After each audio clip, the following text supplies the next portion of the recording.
I'm Sean Fennessey. I'm Amanda Dobbins. And this is the Big Picture, a conversation show about Marty Supreme. Today on the show, we are diving deep into one of the year's very best movies, the Timothée Chalamet starring ping pong period piece, Marty Supreme. Later in this episode, I'll have a long, deep, fantastic conversation with Josh Safdie. He's the co-writer, co-editor, and director of this magical movie. Josh has been coming on this show since we started doing this show in 2017. He was here with his brother Benny for Good Time. He's been on it many times since. Always one of the most engaging, intelligent, fun guests we have.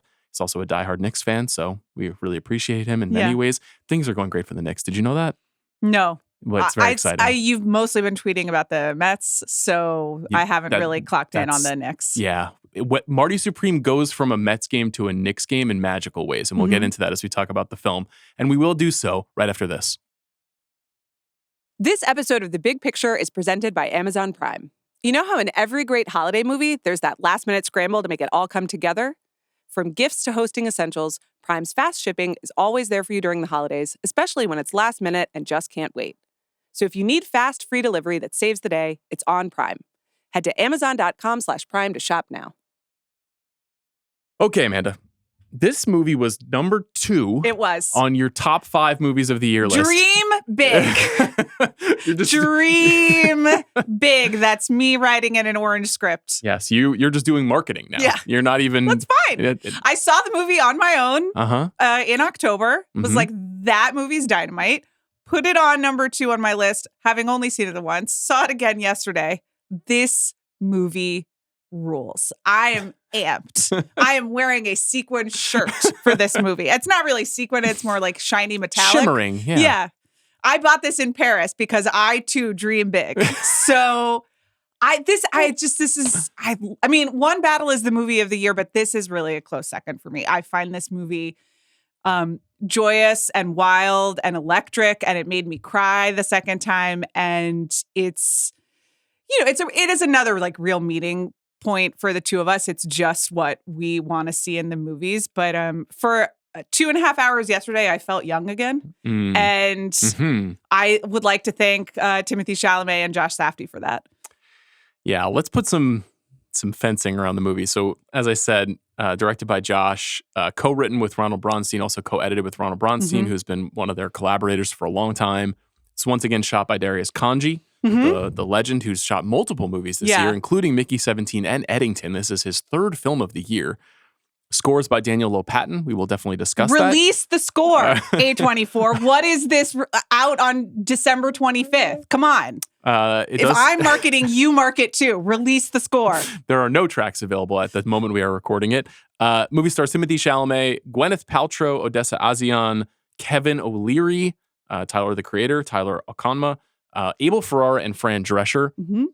If you haven't heard of what this story is about, I'll give you a brief snapshot. Marty Supreme follows the ambitious, fast-talking NYC hustler Marty Mauser in 1950s New York as he navigates a chaotic life of petty crime, affairs, and a secret pregnancy, all while pursuing world championship glory in table tennis, blending real-life inspiration from ping pong legend Marty Reisman with fictionalized chaos, focusing on Marty's self-obsession and his unconventional path to greatness. I thought we could start there. Yes. We've just recorded another podcast that isn't out yet about a film that tracks ambition and obsession. You know what I'm referring to? I do. Yes. I had to think about it for a moment. We are at the point in the year where we need like the poster board with what city we're on. Yeah. Like Claire Danes is, exactly. No, but just, when people are doing tour dates and they're like, hello, Omaha. But I need like what date it is just on a Love Actually poster board from Jack. We are in the midst of a 12 episodes in 6 days recording schedule. That is a great movie about ambition and the dark side and the corrosive nature of men and America all at once. So this movie is also about that. Sort of. Yeah, it is. It is. Marty is this lower middle class kid living in New York, a Jewish kid living in the tenements with his mom. He's in his seemingly early 20s and trying to break free. He's working in a shoe store and he's trying to pursue his dream, which is to be not just an accomplished ping pong player, because you get the sense from the movie that he already is that, but to be a world famous, successful person. Yeah. A person who is acknowledged as great. And I find that historically you rankles you a little bit, like these kinds of guys. Yeah. And I think that the movie is designed to make this guy rankle you. Yeah. I guess he does. He doesn't rankle me for a second. And so you've identified this as a movie about ambition, which it certainly is. But what he's trying to do is make like the outside match the inside and the rest of the world catch up with what's inside him. And this is an incredible movie about confidence to me. And you can't have one without the other, but there's a specific nature, a specific thing about the nature of this confidence that is like only possible in the young. And this movie is really located at a bridge in time moment. The like opening credits announce it to you very clearly, like what's about to happen. But it's not like a one crazy night movie, but it is sort of a 5 crazy nights movie over the course of a year before someone has to grow up. And so to me, it is delusional but recognizable confidence that I found endearing as opposed to annoying, even though this person is obviously making really stupid decisions. And there are lives on the line, but in a lighthearted, everything is going to be okay sort of way. And I guess like the conclusion of the movie does really inform that. Yeah, I think both but not like the literal conclusion, but just that things, spoiler alert, and we will be spoiling Marty Supreme. Yes, in full. But broadly, like things work out. Broadly, they do. The ways in which they work out is interesting. I think say a lot. The one thing that struck me watching this movie, I've now seen this movie 3 times actually, is by shifting to a period piece after Uncut Gems and Good Time, which are both contemporarily set. In fact, all of their movies are contemporarily set, the Safdie brothers. The movie is able to more easily shift into this kind of like Fantasia dream nightmare state, as opposed to when you're closely following the events of Howard Ratner and he's walking around modern 2019 New York City. Right. That anxiety that you feel, that everyone felt, that everyone continues to point at and say that is definitional about their filmmaking style, feels like an anxiety in your life, and it makes you uncomfortable. In this movie, it feels like you're reading an old book about a crazy kid. Yeah. And I think that it changes the energy of the kind of movie that it is. Like, it is certainly a part of this succession of stories that Safdie has been making. And I'm not sure if like elevation is the right word. I'm not sure if it's like better than, but it is different. It does feel really unique for a variety of reasons. You know, we said it's set in the 50s, but the music cues are all from the 1980s. Yeah. The score is inspired by the 1980s, and the energy of the cutting and even the lighting style of the movie feels like the 2020s. And so you have this like mishmash. And so bringing to the table that latter energy is Timothée Chalamet, who's a very modern star. Yeah. And who, like, the way we understand him and the confidence that you're talking about, he's marketing that right now, and we've been talking about it on the show. But even before he was doing that, when you saw him promoting A Complete Unknown, or when you saw him promoting Dune or Wonka or any of these movies, he's doing white boy swag. You know, like the swag is unbelievable and self-contained. Yeah. You know, like, and it is. I think the filmmaking in this movie is incredible, but you can't do it without this performance, which is someone channeling someone else and, you know, going through the world and going through a lot of different experiences. And, like, you know, Timothée Chalamet has had many lives before this, but to my knowledge was not a table tennis star before this moment. No. So, and he's, you know, every once in a while you can see a double, but like he's playing tennis and like ping pong. It's like very physical. Oh yeah. This is a sports movie. Straight up. Yes. Straight up. But the movie is also built around that singular Timothée Chalamet. And it is like a very new or current type of like modern movie star. But there just is something impenetrably confident and poised about him that is like has to be seen to be believed. It's amazing. It doesn't have that metatextual self-awareness, though, that I find that a lot of people have now, you know, where they're sort of like super conscious of their image. You know, they're for people in their 30s and 40s, there's a lot of like ironic shell around everything that they experience. Marty Mauser is confronting the day every day. Yeah. Right? He is like ferocious in his attempts to be recognized and seen and to get what he feels he deserves, which is a very distinct and like it's pretty rare. It's pretty rare among stars. It's pretty rare in terms of performance style, and it's very rare in characters. Like it's hard to build a movie around a character like this who, at the drop of a hat, will make a very abrasive Holocaust joke. Who will very willingly, really, the pause, the gasp that you heard, and the nervous chuckle in my theater yesterday, and like people still did laugh, but that's quite a moment. Yeah, I was trying to think about who this character reminded me of, who this performance reminded me of a little bit. And the closest I could come is it sort of feels like a mashup between Paul Newman and HUD, who's like a real bastard in that movie. Yeah. But it's impossible to take your eyes off him, and all the women in the movie can't take their eyes off of him. And Rupert Pupkin from King of Comedy. And obviously a classic New York movie. Sure, and a guy who's got such a willful belief in himself and his comedy and his destiny that he will go to insane ends to accomplish it. And interestingly, in both of those cases, but especially with Rupert Pupkin, when you get to the end of King of Comedy and he's doing his stand-up on TV, you're like, this isn't bad. Like, it's not great, but it's not embarrassing. Yeah. And Marty, similarly, he's greater than Rupert Pupkin is, but this movie is trying to show you that just because you're good at something doesn't mean it's the purpose of your life. But there's not really anything wrong with going for it either. I find that takeaway to be really fascinating. I read a lot of personal New York hustler, like you got to absolutely kill yourself to succeed energy. Like I feel that in all of the Safdie movies, but this one especially. And so I think I'm citing Robert De Niro and Paul Newman here on purpose. I'm like, this is rare air for an actor to conjure that feeling. Yeah. Sitting in the movie yesterday, I had a different combo spring to mind, but mine was, it was Pacino instead of De Niro. Okay. It was like very young Pacino from like that, like coiled, like waiting to attack, and also just like very wiry and like extremely hot. Yep. And they I look was just similar like, for sure. I was just like, this is just like a small, incredibly hot man, like wiry, but so powerful, combined with Ad Rock. Just like an incredibly cool, Jewish confident, New York icon. Jewish like Brooklyn icon who, can get away with saying things he shouldn't, and is just like floating on charm and vibes. Yeah. And I mean, Ad Rock has always been like a locus point for both of us. He's one of our guys. Yeah. He really is one of our guys. He is for us like the guys want to be him, like girls want to be with him. Very much. Thing. I'm on the record about that as well. So that's a compliment.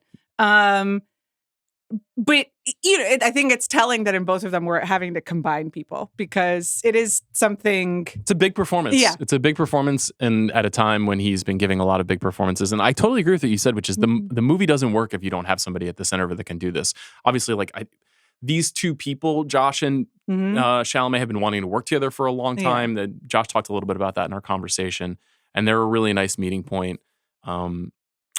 As two New Yorkers, really, like that's there's a very specific energy about the city, and the movie is attempting to capture that energy. And like the style of the movie is interesting because it is quite long. It's 2.5 hours, and it's very episodic. Now, Marty's mission is clear. He is trying to win the table tennis championship, and then after losing it in the first act of the movie, avenge his loss. He's trying to win the British Open of table tennis. Yes. Yeah. And is then it not the World Championship? No, it's the British Open. Okay. And they're at Wembley. Got it. And then the World Championship is being held in Tokyo. Got it. And so because of that, a lot has to happen. A lot transpires between these two big sports movie tent poles. Yeah. And that's really what it is. Like the movie. How much do you want to talk about the individual incidents of the film? Well, they are filled with so many one or two scene performances that are so memorable. It's funny. I went to see this movie yesterday, as I said, got home. My 3-year-old at the dinner table, who's like learning about movies, was like, "Hey, Mama, how was your work? I said, well, I went to see a movie. And he said, can you tell me what happened in it? Mm. And so then I did. And Yeah. it was a very rich text. Yeah. I lighted some things. This but, 25-year-old banged out Gwyneth Paltrow in a shower. It's incredible. I think what I said was, and then he met Gwyneth Paltrow and he found a diamond necklace. And there was a lot about table tennis. And then I had to explain what table tennis was. There was a dog. At one point, he took a bath. So I was bringing it down to a 3-year-old's level. There was a dog. But there was... But, you could just keep turning the pages. It was, I've seen people call it Dickens-esque in a way. Yeah. But there is sort of but you can't not It's acknowledge Dickens-esque, all but not of the... Dickensian, if that makes sense. Yes. You know what I mean? Even, yes. Yeah, I think that a lot happens in the movie. And even just trying to sit down to write down all of the things that happened was challenging. I think there's a variety of reasons for that, right? Like the cutting style in the film is very fast and hard. It's cut very specifically to the music. Mm-hmm. The onslaught of images is very intense, and there are very high highs emotionally in the movie that can then make it hard to sink back into the movie sometimes, where you have a big table tennis showdown, or you have a big romantic moment where the music swells and you've got these two characters locked in, or a violent encounter, or an explosion, or just a hustling moment at the tables in a bowling alley that makes the movie feel like a jumble. Sort of. Yeah, yes, I guess. Or it's certainly episodic, and it's certainly things that you're checking off before you can get to the final point. But I just kind of feel that Marty, as Timothée Chalamet as Marty, is holding it all together. I totally agree. I also think that with that collision of music and that style, this movie and Uncut Gems especially have a kind of cosmic jazz feeling where you're was this teleported in from another planet? It feels just a little bit different than most conventional movies. It has a specific kind of energy, and that word anxiety keeps getting used to describe it. I'm not sure if that's the right word. I'm trying to figure out what the right word is to describe their cinema. Yeah. But it is not, it isn't like watching A Complete Unknown, right? Which also has a really great Timothée Chalamet performance at the center of it. Yeah. Really well-made movie, very, very good filmmaker, good performances all around. But there is a kind of it's unyielding. There are no breaks between activities. Yes. Okay. That's a good one. And I'm a person who typically likes breaks between activities, but they just... You like a nap. You like to lay down. I'm one of the world's great nappers. Okay. But they just keep going. They keep amping it up, Okay. Well, what are your favorite scenes in this movie? What sequences really jump out when you think back on it?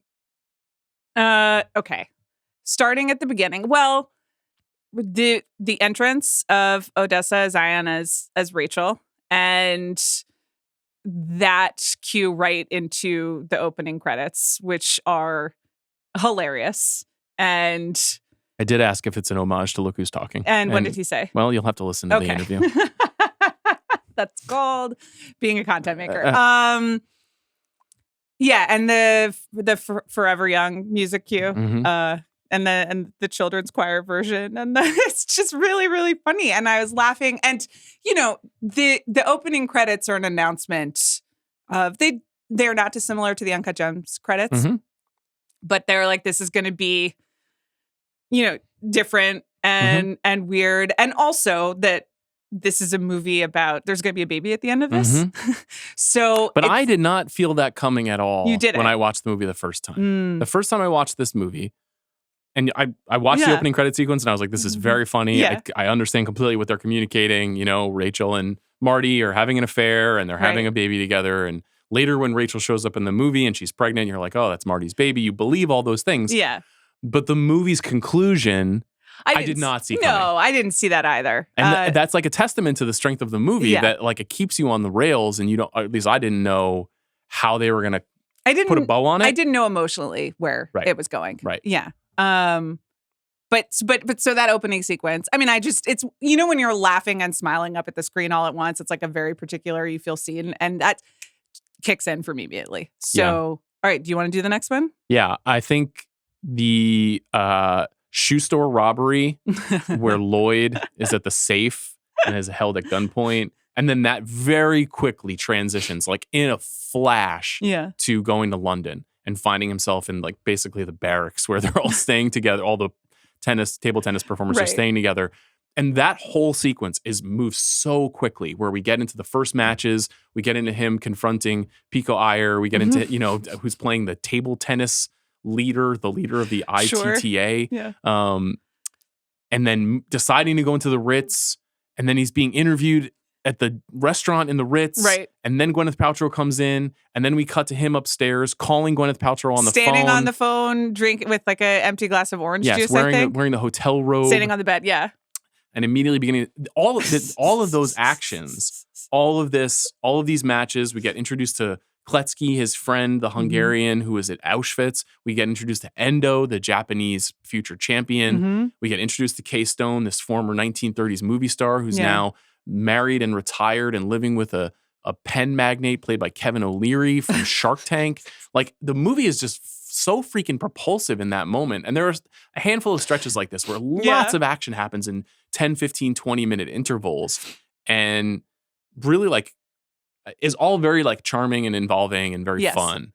The Gwyneth Paltrow stuff I think is great, and she's really, really good. But the first scene between Marty and Kay is on the phone, and you see Marty at the beginning on the phone, but then you're just mostly watching her react to him. But his phone voice acting is so funny, and the final line before she hangs up is just when he says, "That sounds boring," and she's like, "Okay," and hangs on the phone, just absolutely dying. It's so good, but that's unseen. That's just I said his this to a voice. friend last night too. It's not, I hope that this is Was the friend my husband? Maybe it was. I hope this is taken in the right way. It's nice to see Gwyneth Paltrow trying. Yeah. Like, yes, she becomes this character. And she's extremely famous, and she doesn't really act anymore. And except when she's in Marvel movies, she forgets about. Right. And it is nice to see her engaged. And the two of them, they have like a very strong chemistry. The movie is very Oedipal. Yeah. And this theme of Kay's character, who lost her son in the war and who is attracted to this young boy who would be her son's age, and his like fierce determination. I'm sure he's attracted to her, but there's also something about like she was a movie star. Yeah. And that's like a signpost in my quest to greatness. He doesn't know who she is until all the journalists who are interviewing him stop looking at him and look at her instead. And the camera kind of follows her walking down and then switches to him and everyone watching her. There's something really funny in the meta text of both, not just Timothée Chalamet, the young actor attempting to become great, and we watch a movie in which his character attempts to become great, but Gwyneth Paltrow, who has spent her life kind of tolerating man-boy actors in her personal life, now doing the same with the new man-boy hero star actor. And, Kay is also a former movie star who stopped acting. And in this case, it's because she married a pen salesman, which is just an incredible, not salesman, I should say. He owns the pen company, but like, what a stand-in for the lead singer of Coldplay. And has been doing other things and like comes back to and is a little bit... She's making her comeback in the movie the same way Gwyneth Paltrow is making her comeback. Negotiating what she was versus what she is now and what her appeal is to people, which I'm sure, I think it's cool that Gwyneth said yes to the role. I agree. There's just a tremendous amount of cleverness in this. The same could be said for, I think, Fran Drescher playing the Jewish mother figure in Timmy's life, and who is like nagging and who is also kind of a hustler. And you can see that he has inherited some of her mentality, the way that she lies and kvetches about what she has to go to the hospital because she's dying. And that Marty is also a person who's constantly creating these circumstances of dishonesty to get the things that he wants. And the movie has a lot of really little like character details that inform why the people are the way that they are throughout. That is really well done. But it moves so fast through them, so it's not, it doesn't belabor anything. It is just like detailed and thought through and keeps going. There's a benefit to seeing it a second time for this reason. Not that it's, you couldn't pick up on everything, but because there is just so much information being conveyed, it's helpful. It's sort of connected to this period of the movie. I also just think the dinner at the Ritz where Kletsky and Marty are talking, and then Marty offers to buy dinner for Kay and Milton, and then Milton, played by Kevin O'Leary, comes over to the table, which then leads to this very tense exchange where we see Marty really unafraid to offend. And he laughs in his face, Kevin O'Leary's face, when he reveals that his son has died in the war. And then Kletsky tells the story about the honey. Yeah. While defusing bombs during World War II. Right. But then the honey shot flashback goes straight into Kay walking. It's like a very fluid movement from the devouring of the honey into Kay walking into Devour Marty's the honey. suite. Yeah, yes, exactly. Exactly. A lot of fun little stuff like this. She looks great. Beautiful. Knocking on the royal suite. She's got the fur coat. Lingerie. Yeah. Yeah. I will say that the first battle between Endo and Marty, there's a conventionality to the movie. That's a very conventional setup for a hero character in a movie where you need to get absolutely smoked in the first act so that we can then get invested and you win. Yeah. Even though Marty is like right on the edge of unlikable. And the sore loserdom that he shows after he gets fucking waxed by Endo and the way that he's like calling for, a rematch immediately afterwards. Yeah. And him grousing about joining the Globetrotters and then eventually joining the Globetrotters. Right. Like the movie is consistently forcing you, and not just in that like Playing 70s against movie the way. Seal, huh? Yeah, the seal is good. It's good, but I mean that's like a pretty conventional. Listen, movies. The Red Panda of their day. Yeah. Movies are good, Mhm. and I didn't know about Red Panda until she came back this year, and then my entire family just sat Oh yeah. transfixed, like baby, toddler, husband. We're just staring at the. Yeah, it's a whole thing. Yeah, no, I mean it's But this is what they're amazing doing, stuff. right? I know, it's incredible. It works, but there is also something conventional about it. The movie gives you enough movie candy or movie familiarity to then get real rowdy. Yeah, it's really funny. I mean, you'll hear a little bit from Josh about how much of this is based on real events and real stories and things that he learned over time. Because of that level of specificity, like it's just so much of this has to be based in experiences. When Marty returns to America, again, so we're just like fully just recapping all the scenes that No, we don't have- No, well, I know, but I just wanted to acknowledge, like I'm with you, and I did a version of this last night, but I just want to acknowledge we're just like, and this is another awesome thing, and this, Yeah, I think it's just like a helpful way to celebrate what I like because it reveals the choices that are made in the filmmaking that I think are very clever. For example, like from the honey to the honey pot, like that thing. Totally. There's so much like slickness in the writing and the editing. I'm on board. I did think that we needed to, because also you're going through the list, but I want everyone to know that I also like these scenes. It's not just you being like, I like all of these scenes. And No. Just It's for reasons. It's for structural and character-based reasons. And I think like the movie needs to continue to reveal character for you to continue to get invested. When they come back to America, again, there's this, insane stretch where, he goes back home. His mother sort of half receives him. He does give her the piece of the pyramid, which is another like kind of amazingly deep thing that is definitely connected to Uncut Gems and this idea of sort of like your origins and, what you've built and where you're from and what you're worth and what your destiny is. It's a movie about destiny, right? But then that leads to them needing to, he needs to raise money. So he goes to the hotel so that he and Tyler can go play ping pong and make more money because his uncle has taken the money back that he made from his quest with the Globetrotters.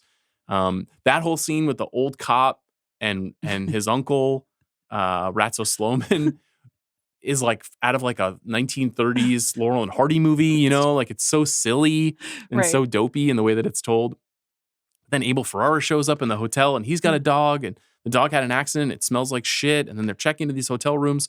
The bath falls through the ceiling. It's very exciting. Crazy. Like that is the most Uncut Gemsy moment in the movie to me where you're just like, what the fuck just happened? And so there's just like all this crazy incident that keeps happening that eventually leads to them going to the bowling alley. Yeah. And then, I don't know if you saw Ethan Hawke's son playing one of the participants in the bowling alley sequence. And then a bunch of other guys with these crazy faces. There's so many different people who pop up in the movie who like maybe you've seen before or you haven't seen before. They look familiar to you. They're so distinct. The Safdie's so good at casting memorable people. Yes. That's a huge part of making a movie. And in unexpected ways. It took me to my second viewing to realize that Rachel's husband is Emery Cohen. It is indeed. And I was like, that's Emery Cohen? Yeah, I know. Being terrible in Brooklyn? That's not my Emery Cohen. Likewise, the guy who eventually gets Abel Ferrara's dog in his big white house is Penn Jillette, the famed magician who I definitely did not clock the first time I watched it because he's unrecognizable. Yeah. But even the idea of casting someone like Abel Ferrara, who's this famed New York filmmaker who's very well known for making these really kind of gritty New York crime dramas that have this also like a twinge of cosmic incident to them, and a really like a hard-bitten look at the city and the way that people are incredibly violent. And he plays an incredibly violent and brutal character in this movie is really fascinating. I don't know, what other sequences are memorable to you or that jump out? Somewhere in the middle of the hustling, I think it's after the bowling alley, before the Pendulette house. Mm-hmm. Yes, it's after the bowling alley, and it's the Tyler, the creator character, and Marty they've made it away from their hustle, and they're trying to get to a gas station. And they both get out of the car and are dancing along the side of the car. And it's one of those where it's like, ooh, like, I'm a boy with a camera. Look what I can do with the camera. Mm-hmm. But also, it's so beautiful. The performances are great. Yeah. I think they're dancing to the Fat Man by Fats Domino. Yeah, really magic. Just kind of a serendipitous moment of pure charm. What did you think of Tyler in the movie? Oh, it was very funny. Yeah, he's pretty good. Pretty believable as his buddy. As his close friend who also he can't trust and who will fuck him over. And all of these guys, Dion, his friend who is helping him design the ping pong balls, also gets kind of screwed, but also he's so insanely encouraging to Dion. It's like, it is that hustler thing where it's like, you did this, man? You did this? Man, like, and he's talking about how, to his father, about how he believes in him, and the like Roadrunner energy that Marty has throughout the movie is really fascinating. But, and also the way that each of those characters relates to Marty, and he relates back, like when the Tyler character drops him off back at another pool hall or table ping pong hall. I don't know.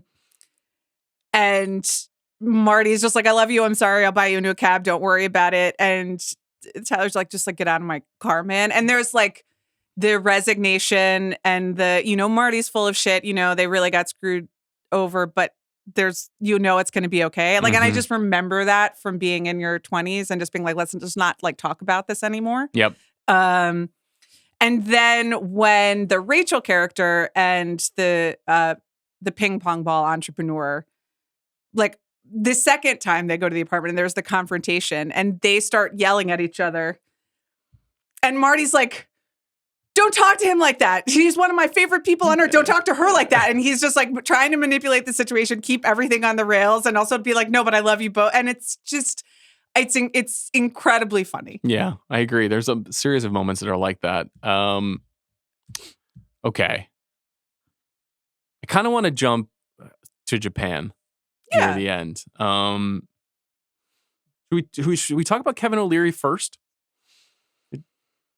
Yeah. Okay, so something interesting about this. So Kevin O'Leary, who candidly not a person I was super familiar with before this movie. I've seen Shark Tank. I know about Mr. Wonderful. I didn't really know about his reputation as a Canadian, as somebody who had like said Canada should be annexed by Donald Trump. He's a very controversial guy. Okay, I did not know about that. We're learning about that in real time. In a certain sector of the internet, this guy is like Satan. Okay. So his casting is somewhat controversial in the movie. Josh talked about this a bit in the interview. You can listen to people talk about it. He's not an actor, not a trained actor. Yeah. And he is the real heavy of the movie. He is, Abel Ferrara is in part one of the villains, but he is the true villain of the film. And he's like shockingly good in the movie. It's incredible. His presence is really impressive. And he is up against this, this whirlwind character played by one of the best young actors in Hollywood. And pretty consistently is holding his own and even eating him at times in the movie. Yeah. Figuratively, if not literally. And well, literally, he's doing some other things. Yeah. And I was impressed. Like I think many people will say, I regret to inform you that Kevin O'Leary is good in this movie, but he is good in this movie. Yeah. I mean, his face is right for it and there are a lot of shots of him grinning in like a very just irritating shit eating, like I have you, I'm a rich guy way. I'm just learning about some of his political views, but I'm not surprised. It matches the face. We're using that energy. Yeah. Well, all these things that we're talking about, this idea of casting Gwyneth and having the echoes of her real life experience, it's the same conception with someone like Kevin O'Leary, putting him in this. It's the same thing with Abel Ferrara, putting him in as like a menacing, dangerous New York semi-gangster walking the streets. Right. Like they're using real life associations to drive emotion, which I think is very smart. But he is also, it's a very chatty movie. There's a lot of people talking fast to each other. It is set in New York. And not everyone would be able to keep up with that. So you gotta, he spits back at Marty. So whenever necessary. So I guess in this one case, you have to hand it to him. What are you handing to him, really? That he's amazing as someone who says... He gives a good performance. And has one of like the great, hilarious moments of this movie, a speech in Japan, but it is, he's not the hero. He's definitely not the hero. Eventually, Marty is able to convince Milton in the aftermath of Kay's disastrous Broadway return to the stage. Fred Hechinger just showing up for 3 minutes. There's so many of Really those. We funny. can do the entire list of people who show up for 5 minutes in the movie. I mean, David Mamet and Fred Hechinger in that sequence. It's true. Also, credit to Gwyneth's bad Southern accent, which, it's supposed to be bad. Hard to believe she got bad reviews for that performance, Kay Stone. He prostrates himself before Milton and allows him to paddle him so that he can get on his plane, and eventually agrees to participate in this exhibition that he's pitched earlier in the film. Right. When they have a lunch in France earlier in the movie.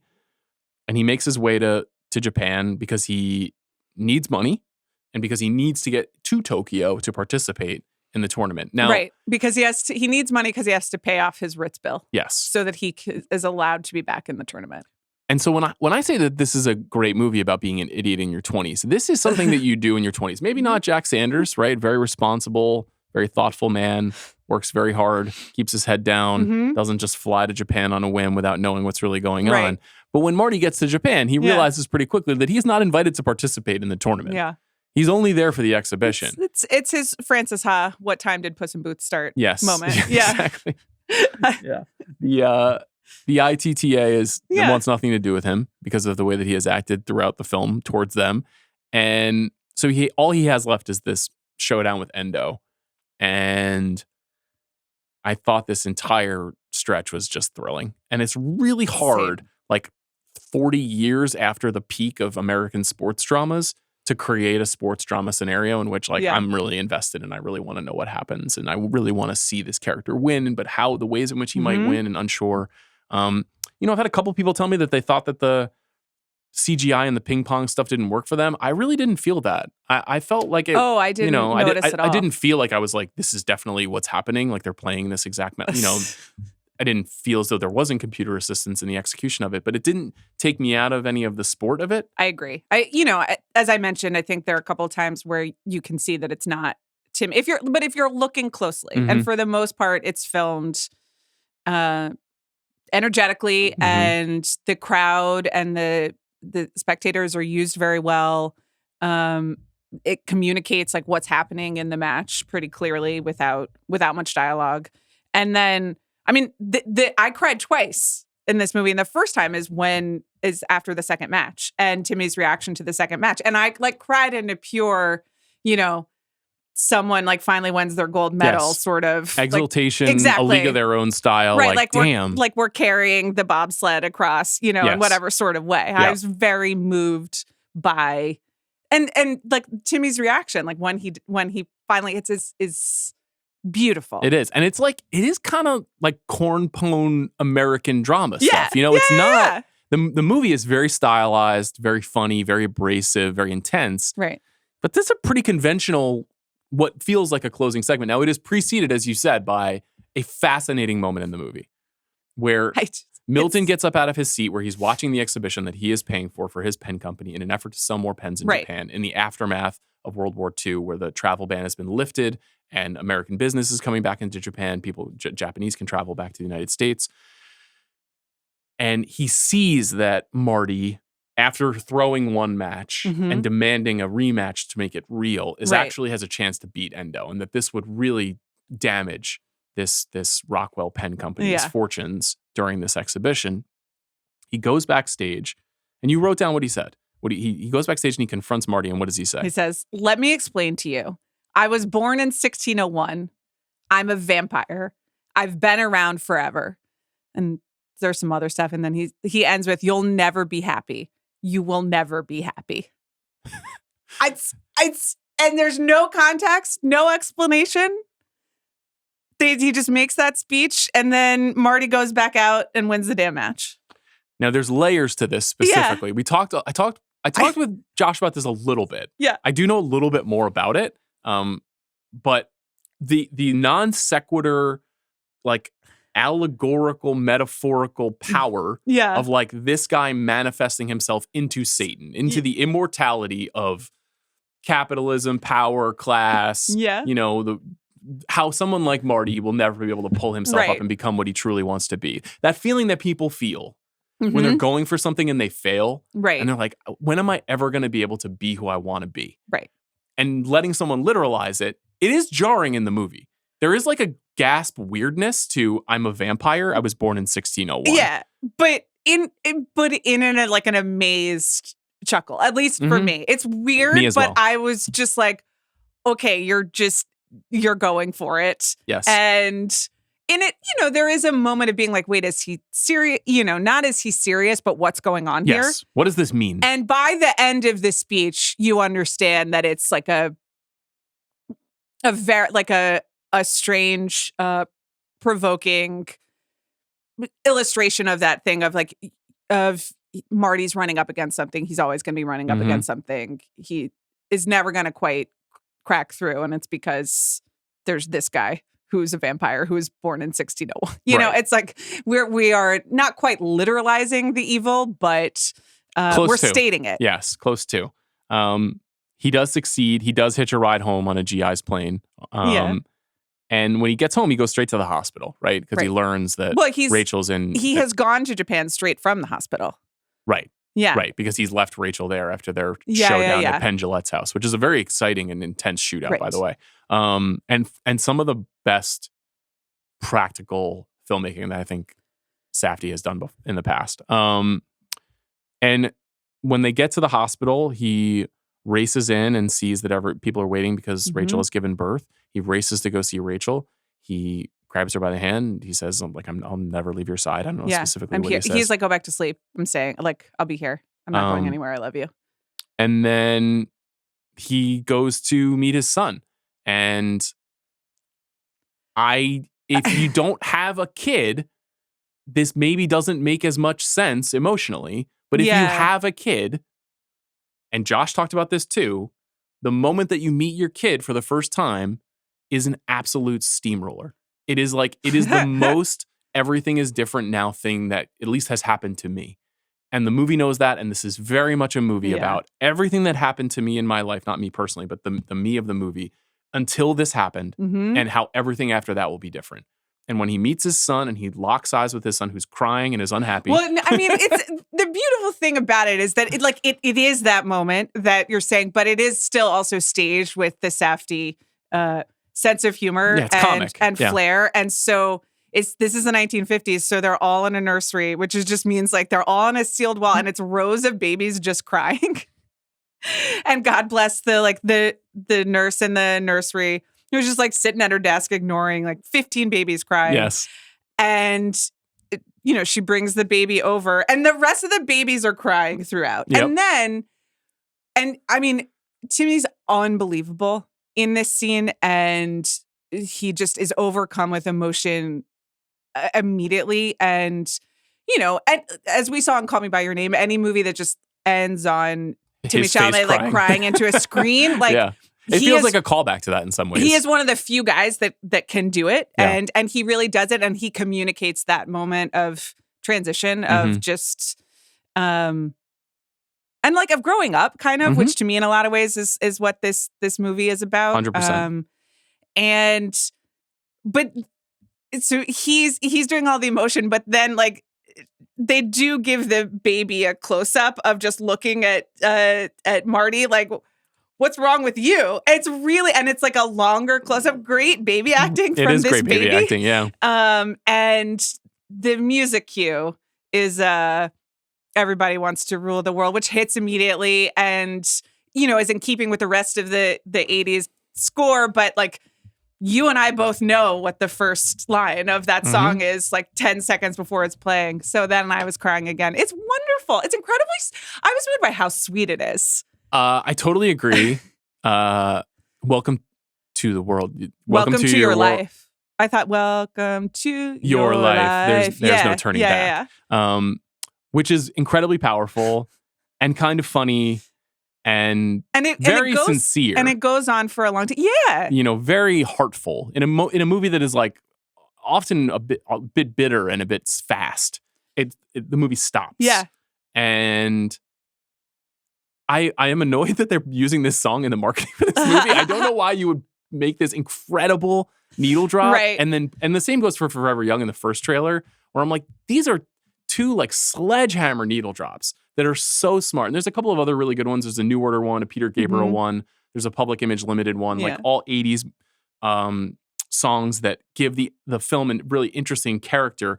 And one of the readings that I have read of the movie is that the way that we're seeing the movie is we're seeing Marty tell the story of his life to his son as he's grown up in the 1980s in a way. So he's almost like using the energy of that time to communicate that story. There's something else in the kind of the writing of the script that supports that, but I don't really want to talk about that. Okay. It's not helpful for this conversation. So I really love those specific decisions. I wish that those songs were held back because I saw the movie before I saw any of the marketing. Yes. And when that needle drop hit, I was just like, just hit me really, really hard. And for the exact reason that you said, when you hear those words to that song, you see the look on his face, and you hear the baby screaming, and then you cut to the credits and you can still hear the baby screaming, which is also kind of what life is like after that happens. It's really, really, the baby screaming is one of the great sound decisions in this. It's really very funny. clever. Yeah. It's lovely. It's wonderful. You know, the first time that I saw it, you and I talked a little bit about like, we loved it. We like instantly loved it, but it has a lot in common with Uncut Gems. You know, they're like of a cloth, both energetically, and they are about guys having to jump a lot of hurdles to try to get to something. Yeah. And one has a happy ending and one has a less happy ending. Mm-hmm.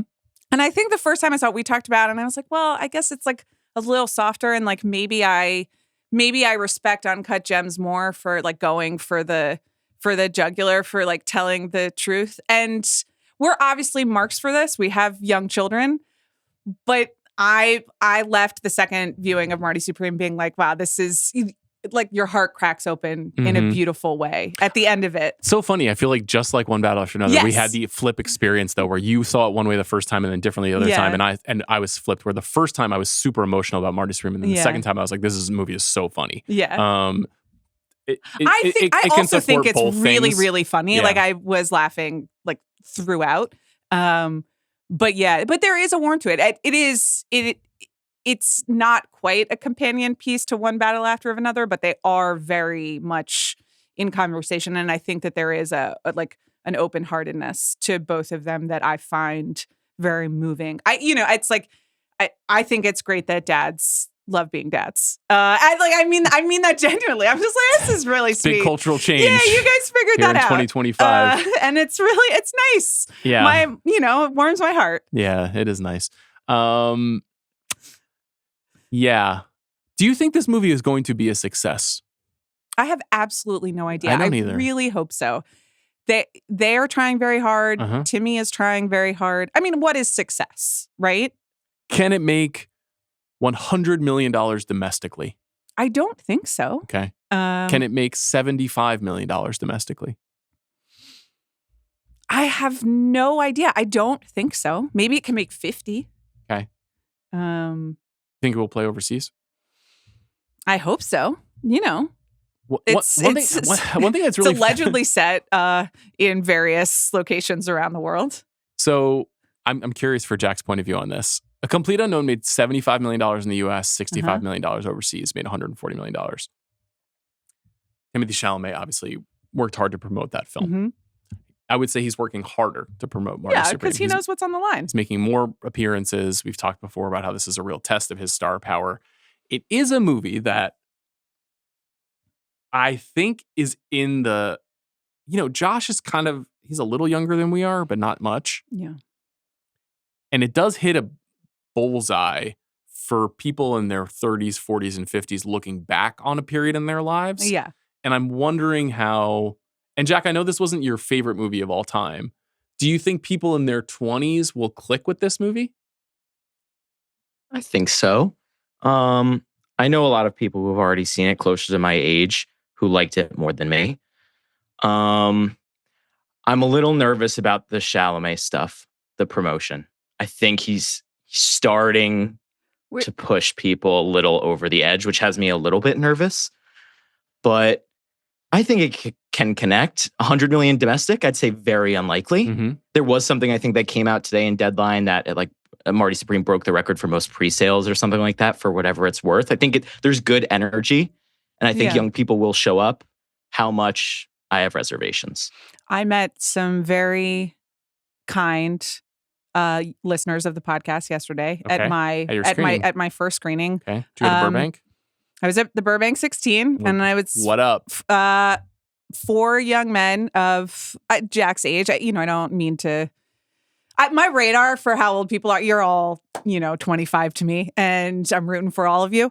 But they seemed younger than me, and they seemed more in like the Timmy demo than the parent demo. And they all seemed to like it. Okay. One young man was just like, that was amazing. I'm gobsmacked. And then the others, It's very funny to hear you say young man. Yeah. They all introduced themselves. They were very polite. Uh-huh. And then the others, I just gave them a thumbs up as I left, and they thumbs up back. So I think that means they liked it. Yeah. There's only 2 films this year that are original that have cracked $100 million domestically. Do you know what they are? You can probably figure them out off the top of your head. Can I? Okay, I'm thinking hard. Does Regretting You count? No, it's not over 100 million. Where is it? Regretting You? That's a good question. It's probably gonna be more like 50. 49. Okay, so Sinners and One Battle After Another. Sinners, One Battle After Another did not crack 100. In domestic? 71 domestic. It's a 140 international. International. Yeah. Okay. All right. Can't think of the other one. I guess there's 2 more technically, but one of them I don't really think of as original. Weapons? Weapons is the other one. Okay. And then the other one I was thinking of is F1, which is very much hinging on a brand. So that would be a real challenge. Getting to 70, I think, is a W, because that means in theory, you're getting to 70 internationally. I don't know if it's not the future of movies is not riding on this, but the future of a certain kind of movie is riding on this in some ways. And A24 really splashed out for this. They did. And they have had bigger ambitions this year that have been, stops and starts. Stymied. Yeah. So this would be good. Yeah. This is their big movie. Yeah. Box Office Theory has the tracking 36 to 57. That's low to high domestic. If you had to guess, if we split the difference and set the line at 45, if we're putting our town caps on, I think 50 would be fine. If it's 36, that's rough. Yeah, that's rough. You don't want to be at 36. It's Christmas, and there's also not a lot out for adults like this in the world. There's especially because a couple of movies we're going to talk about in an episode we're recording right after this is I don't think those movies are really going to hit for grown-ups. So, but 36 would be rough. That means you're opening at 16 and then limping over 6 weeks to that number. I don't know. That would not be good. I'm hopeful also that there will be a word of mouth, that there will be he has been wisely targeting people who are not typically, A24 movie bros. The Kardashian Jenners have just really been in the mix, and I think that's great for them. And he was doing the London tour and going on a bunch of the popular BBC shows. Yeah. He's doing, wrestling podcasts. He's just doing stuff. Susan Boyle getting a jacket. That shout I out love was him great. so much. That was really funny. He's the one true poster. Marty Hauser absolutely would have destroyed my life if I were 25. Yes, I believe that. But it was almost invigorating to feel that again. This is a powerful movie. Yeah, I think we've not talked about Odessa A'zion too much, but she was on my first screening was the real surprise of the movie. Yeah. I was familiar with her, but I don't know if I really had a relationship with her as an actress. And she is in a tough spot because that's usually a pretty thankless role. Yeah. The girlfriend who's hanging on by a thread with her crazy boyfriend in a movie. And she gets to play a lot. She gets to have a kind of hustler moment herself. Yes. That is really a really funny moment.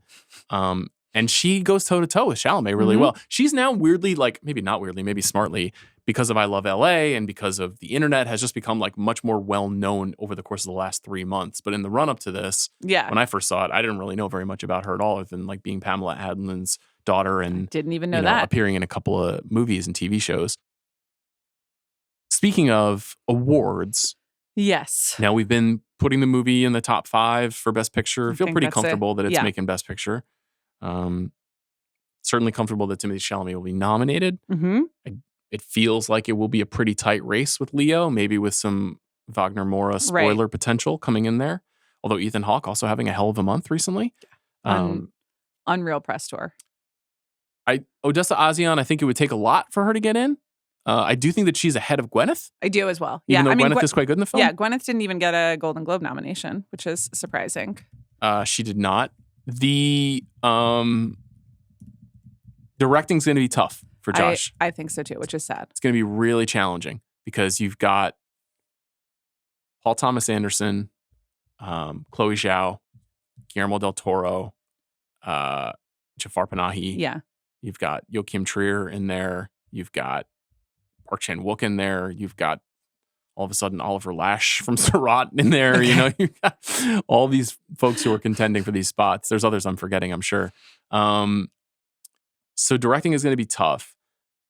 Score has to happen. I'm getting, but I love Johnny Greenwood's scores for Paul Thomas Anderson's films. I will always be interested in what they're doing together. That isn't my favorite of Greenwood's scores for his films. Probably There Will Be Blood, maybe The Master as my 2 faves. Mhm. But what Daniel Lopatin does in the movie It's is unreal. amazing. And the way that it is working with the film. And, you know, he has scored, all the most recent Safdie Brothers movies. And he's the creator of this the vaporwave subgenre. And as One No Tricks Point Never, like he's has a long recording history. But there's definitely an elevation of style for him where it's, a lot of woodwinds and flutes and the choir that you mentioned. And the musical touches that brighten the sequences in the movie are really powerful. And I will be stumping for him. Essential. And I mean, the score voters are on notice after last year and after the omission of challengers. Not ideal. So we can't screw this up twice. I agree with you. Okay. I'm just letting everybody know. Original screenplay? I hope so. Is it original? It's an original, right? Because it is based on some materials and, Marty Reisman's life. And Marty Supreme. I believe it's an screenplay original. Category. I would guess so, but it's not. I think it's probably debatable, and it's what they want to go in. Let's see what's in adapted this year. One Battle. Right. So you probably don't want to go against that. Wouldn't be ideal. The other one that I wanted to mention is casting. This seems like a great casting. Just to go through the list very quickly of folks who pop up who are not the stars of the movie. So you've got Isaac Mizrahi as Merle, Gwyneth Paltrow's publicist. You've got NBA legend George Gervin as Lawrence, the guy who runs the ping pong hall. Mm-hmm. You've got Ted Williams, who is the man with the golden voice dude, as Ted, the guy who works at the pool hall or at the ping pong hall. Penn Jillette, we mentioned, as Hoff, the owner of the White House. Mm-hmm. Larry Ratzo-Sloman, legendary kind of writer, rock and roll gadfly figure, is Marty's Uncle Murray. You've got Pico Iyer, the author, as Ram Sethi, who is the head of the ITTA. David Mamet as the director of the play. It's really funny. Fred Heckinger is the star of the play. Troy, perfectly named. Levon Hawke, Ethan Hawke and Uma Thurman's son, as one of the kids in the bowling alley. Philippe Petit, the man on wire. Yeah. As the Brussels MC. I mean, these are just a few. Tracy McGrady and Kemba Walker are there as Harlem Globetrotters. That's right. New Yorker writer Nomi Fry appears in the film as a woman helping to stage manage the play. Yeah. She's great. I saw Nomi at the after party for the premiere of this film, and I was like, what the fuck, dude? So, to me, like this is the art of casting. The art of casting is not let's find the most famous person in the world and put them Right. in the movie. It is, how do we populate our film with unforgettable mini performances and faces and character? Right. Well, this movie does both because it does have Timothée Chalamet. Yes, and Gwyneth Paltrow. Animating the entire spirit of the movie. But yes. But Kevin O'Leary and Tyler, the creator, and people like that, and saying like, what if this person was an actor? That's one of their superpowers, it's you know? really good. It's what, PTA's films are also very good at that. So you have to assume one battle will also it'll be up in there. that category. Sinners will be up there. There's a handful that'll be up there. Any closing thoughts about the film? Absolutely loved it. I did too. If you want to learn more about it, listen to my conversation right now with Josh Safdie.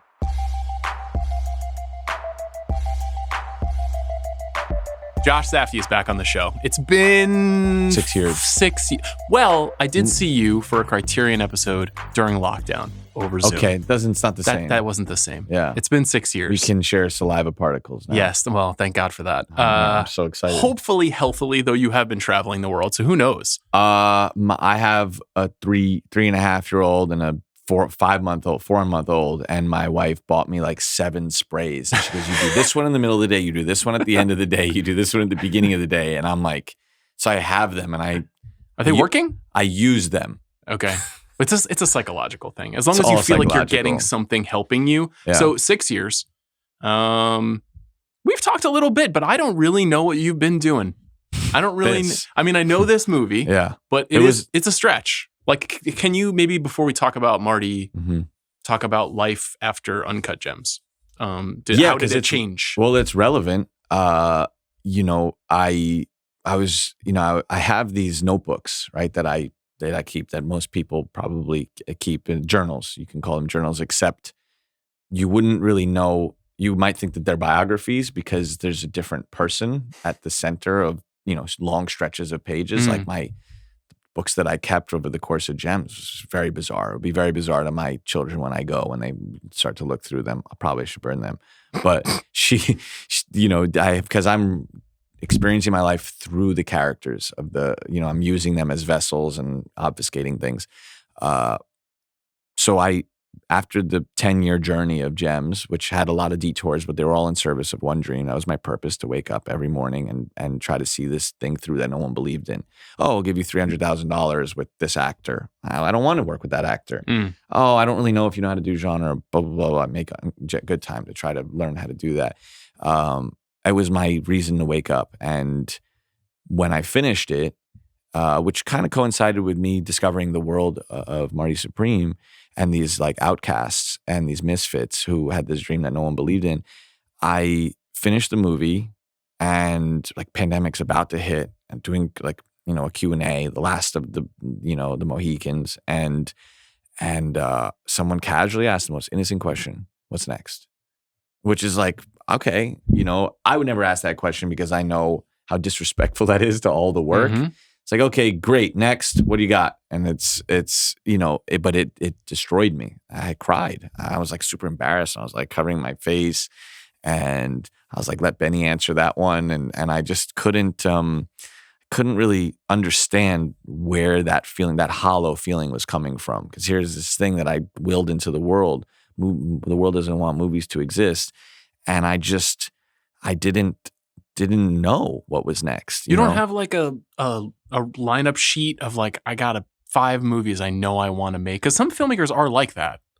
Of course, but they're not real. You know what I mean? I mean, not of course. That's actually not, when I finish a project, and Ronnie and I were talking about this the other day as writers, when we finish a project, there's no gas left in the tank. We put it's almost to the point where like, is there anything else to pull from life? And COVID was weird because your experience with life becomes very, limited and confined to your house, which obviously there's lots going on in the house, but you can't go out and just go into the real world and do research or live in a different way. But no, I mean, I didn't have an idea of it's not like, I think of like the concept of like an idea. It's like it's a little like kind of pejorative to the film itself because they're not, ideas are very strange mercurial things. Like where do they come from? Well, they have some meaning. I start to learn about them later when you're watching a movie. And And, that's what makes ideas in any art so great to mine and look at and kind of study. So because they're more just an attraction to something and like a world and a character. And but I didn't have an idea of what I wanted to do. I didn't have a feeling. I didn't have a world. There was this world that was interesting to me, this table tennis world, this post-war kind of moment with these young people who were did not fight in the war, and these outsiders and misfits, as I was discussing. But this guy bought me a bottle of champagne and a cigar after I finished Uncut Gems, and he's like, it's a long journey. Here you go. Like, let's drink this champagne and smoke the cigar. And I didn't. I just put the champagne in the fridge and I put the cigar in my drawer. That will be there till the day I die, because it'll never be worth anything worth really celebrating, because you get to the end of these journeys, these dreams, and the only thing you think is like, wow, it was a really lonely experience, even though I dream with other people. It's just, so that was kind of my life. And then I finished the movie and pandemic hits, and I'm turning around, I'm looking around, the people who like believed in me, and the closest one was she became my wife months later. We went to City Hall, got married, had my first daughter soon after that, and had my second daughter recently. And life just all of a sudden, time started to like move in a very different way. Time is the enemy, but you still like start to be like, wow, you're seeing the personification of time in this kid who's like getting older and developing, and then her experience with her own emotions is actually starting to inform my feelings with the world and the work later. It's funny that you say that, because literally the second thing I wrote down here was, so you're 34 when you're making Uncut Gems. Yeah. Marty has the same energy as a movie, but it's about a much younger character, but it's a much more mature movie. I found. Do you think of it that way? Yes, I do. And it feels like I had a kid movie. It feels like I have a different perspective on the world. Yeah, I think the movie's about change and about happiness and how haunted of a feeling happiness is, and how it haunts us all the time, and how the past can haunt the future and the future can haunt the past. But that feeling of meeting my child, everyone who has a kid can say this, and is a very profound moment, and you can't prepare yourself for it. There's no way to know what you'll feel or think, and it's a cosmic moment, and you realize it's not about you at all. It's never really been about you, and everybody you've ever met was born, and we've all been born. You hope, and that was an incredibly powerful moment. Weirdly, the idea, the ending was always kind of there, without spoiling. You're not really spoiling. The credit sequence tells you what's going on. We know where we're going. Exactly. Yeah. But that was something that I always kind of saw, but I saw it abstractly. And then when I experienced that, firsthand, it was, it's ineffable, and it's no way to really, you're looking at the future, but again, through the lens of your own past, and you're thinking about, I think the movie is kind of a little bit about what the feeling you have when you look at a picture of your folks before you were born. Like, what was going on there? I thought I was the center of their universe, but where was I? I wasn't there. My dad always told me growing up that I came from the stars. And that was always like, made me feel like I was present in his life before, when you look up at the stars, you're dreaming. And, I see this movie, and I do have that sense of this ghostly quality. There's a ghostly quality to it. Well, okay. So I know that your wife handed you a book. That's right. That is like the origin of the end of Uncut Gems, like towards the end-ish of Uncut Gems. What was the book? During production, she was at like a thrift store, and she saw a dime store book, that said "Confessions of a Table Tennis Champion and Hustler." So it was the and hustler. She knew I loved table tennis. She knew my uncle played, in the older days, which was always unique. Even people don't think about table tennis as having a past or a history. I remember when the players came onto the set, the Wembley set, one player was like emotional. I said, "Why are you so emotional?" He goes, "It's dignifying the sport. Look at this. It's an arena full of people, and the barriers are made of wood. Wood's expensive. The floor is wood, and people don't. History is dignifying. That's why we all need to know history and understand it. It teaches us where we are now. Did your uncle play in that kind of My environment? uncle played at Lawrence's. Wow. He knew all these guys. He knew the author of that book was a guy named Marty Reisman. And what that book did is it opened my eyes to this group of people in New York, these guys from the Lower East Side who had no place to sleep on Wednesday, but you'd find them in a palatial hotel in Budapest on Saturday. And they were like this X class, and they had a very specific vision for themselves. And yet they were total jokers, but they were all super intellects, autodidacts, and complete. Like, you have the Beats 40 blocks south. They had their dreams. There was glory. There were museums for their dreams, or publishers. There's no, well, pun intended, there's no real arena for the destination of the dreams of these guys. And that element of the book, and also the footnote of a footnote of history element from that book was interesting to me. When I talked to my Uncle Johnny, I was like, you played with Dickie Miles, didn't you? He's like, Dickie Miles, who was the best. He used to come over for Shabbat dinner, and then they would clear the table, and they'd put books, and they would play ping pong on the table afterwards. He's like, I went to Lawrence's. George Gervin plays Lawrence. Lawrence's was the first Black-owned business in the Times Square district. That's historical. That's historical. He told me that when you would show up there, it felt like an orphanage. It was like, who are all these people? What's going on here? Everyone's betting money. They're all super serious, but also incredible jokers who will bet about who can throw a peach higher on the street, and like they'll go down and they'll find a mark, and everyone will come and steal all the person's money. But they're like guys who could, describe relativity to you. Yeah. And there would be gangsters, like there was these holes above table number 6, and they were the bullet holes from an attempt on Legs Diamond's life. But there was like 6 bullet holes, and they all missed. And so it became lucky table number 6. And it was a speakeasy for Legs. So there's this interesting history there.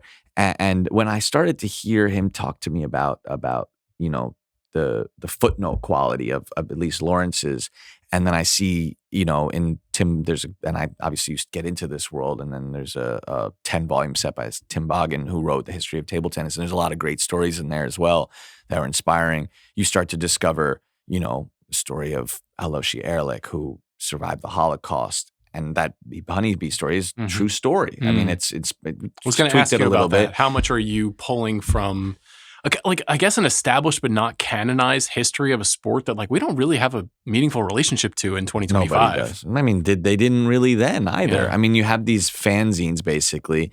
The Japanese were interesting because they did come out of isolation. And there was a very interesting moment in time in Japan. 1952 is when the war really ended. It's when America started to leave, which is when the movie takes place, which is when their travel ban lifted and they started to go out. And the first thing they did was table tennis. And they invented a paddle. And I tried to squeeze this into the film. I even shot a fake interview with the inventor of the paddle. The paddle was called the atomic paddle. I mean, you can't write this stuff. You can't. And it changed the game. It changed the sport. 1/2 wood, it's 1/2 foam. The sponge, like that changed the sport. It made it, you could argue it, a lot of people argued it destroyed the sport because it made it less entertaining because the move too quick and the points went from being potentially hour long to being 3-4 seconds. We're getting into the minutia of the sport, which obviously you do get in when you do the research. But that moment in Japan, like when you start to do the research and you start to think about that being the background of the story, and you just think about telling a story about individuals inside of it, and it becomes the foreground is a personal, emotional experience. It became exciting to me because when you read about what was going on in Japan, we wrote the Constitution there, and they introduced the American dream, more or less, individual and rugged individualism. The emperor is just a real guy. Anyone can be a hero. Now you have this folk hero. 1 million people waited for the real guy. And we wrote into that fake newsreel that we did that 1 million people were waiting. People laughed when they read that because no one could believe it. So we had to lower it because it was just, didn't want people to laugh at that because it was very serious. And then all of a sudden you have this explosion of folk heroes, this explosion of literacy. And you have, and then one of the things that I loved in the research was the the American, obviously the Globetrotters went through there too. Mhm. The Globetrotters was also fascinating to read about. It's another footnote of history. There's a theory that they were American propaganda. They were being sent Mhm. around the world, being bankrolled by the U.S. government to show, to combat. This is the war became, the Cold War, Mhm. Communism, socialism versus capitalism. And the propaganda war was, look at how Black people are being treated in America. Now, okay, well, we have these, the America's thing, well, we have these incredible athletes, let's show the world how they're treated royally. Mhm. Something kind of strange about that. Mhm. And Marty is hip to that. And that, seeing where there was a great, interesting diary written about by the manager, not Saperstein, but another guy. And obviously it's like an insider thing, so it's not going to get into the nitty gritty, but it is fascinating. They had table tennis was a halftime show for, because in Europe, there were a lot of great players and it was fun. It was a novelty. Yeah. But if you devote your life to something and trying to convince everybody that it's the most serious thing and respectable, these guys, you feel bad for them. They're here doing parlor tricks. It's funny. I said this to your brother when I last saw him, but I think that Lenny Cook is really like the originating agent of so much of these films, because this idea of the chosen one and the person who believes in himself above all, who is competitive, maybe not an athlete, but competitive. And I see this recurring, and it's crazy in Marty, the idea of someone who is so sure that there is no other path. Interesting thing about Lenny Cook, which was very, which it makes it kind of and like a bottomless well, is he didn't see himself as the chosen one. But that was imposed upon him. And that was ultimately, I think, the Achilles heel for him, is that he had this thing, but didn't care about it. Marty has this thing, but nobody cares about it. And he is the chosen one. But it doesn't, that and 250, gets you on the subway, like that's not, so it is, I mean, look, the allegorical quality of Lenny Cook is, obviously very inspiring, and like, feel like you're doing a profile of a Greek god. There is that quality, the fable-like quality and mythic quality to athletes. Yeah, I think I was thinking specifically of this like intellectual dynamic of making it or not making it. Oh yeah. And that is like the defining confrontation of, like, frankly, a lot of men. It's like, did I do what I set out to do, or did I not do what I set out to do? And your movies are very, very much impermanence. Yes. Impermanence, like just having a place on planet Earth. Yes. You care about it.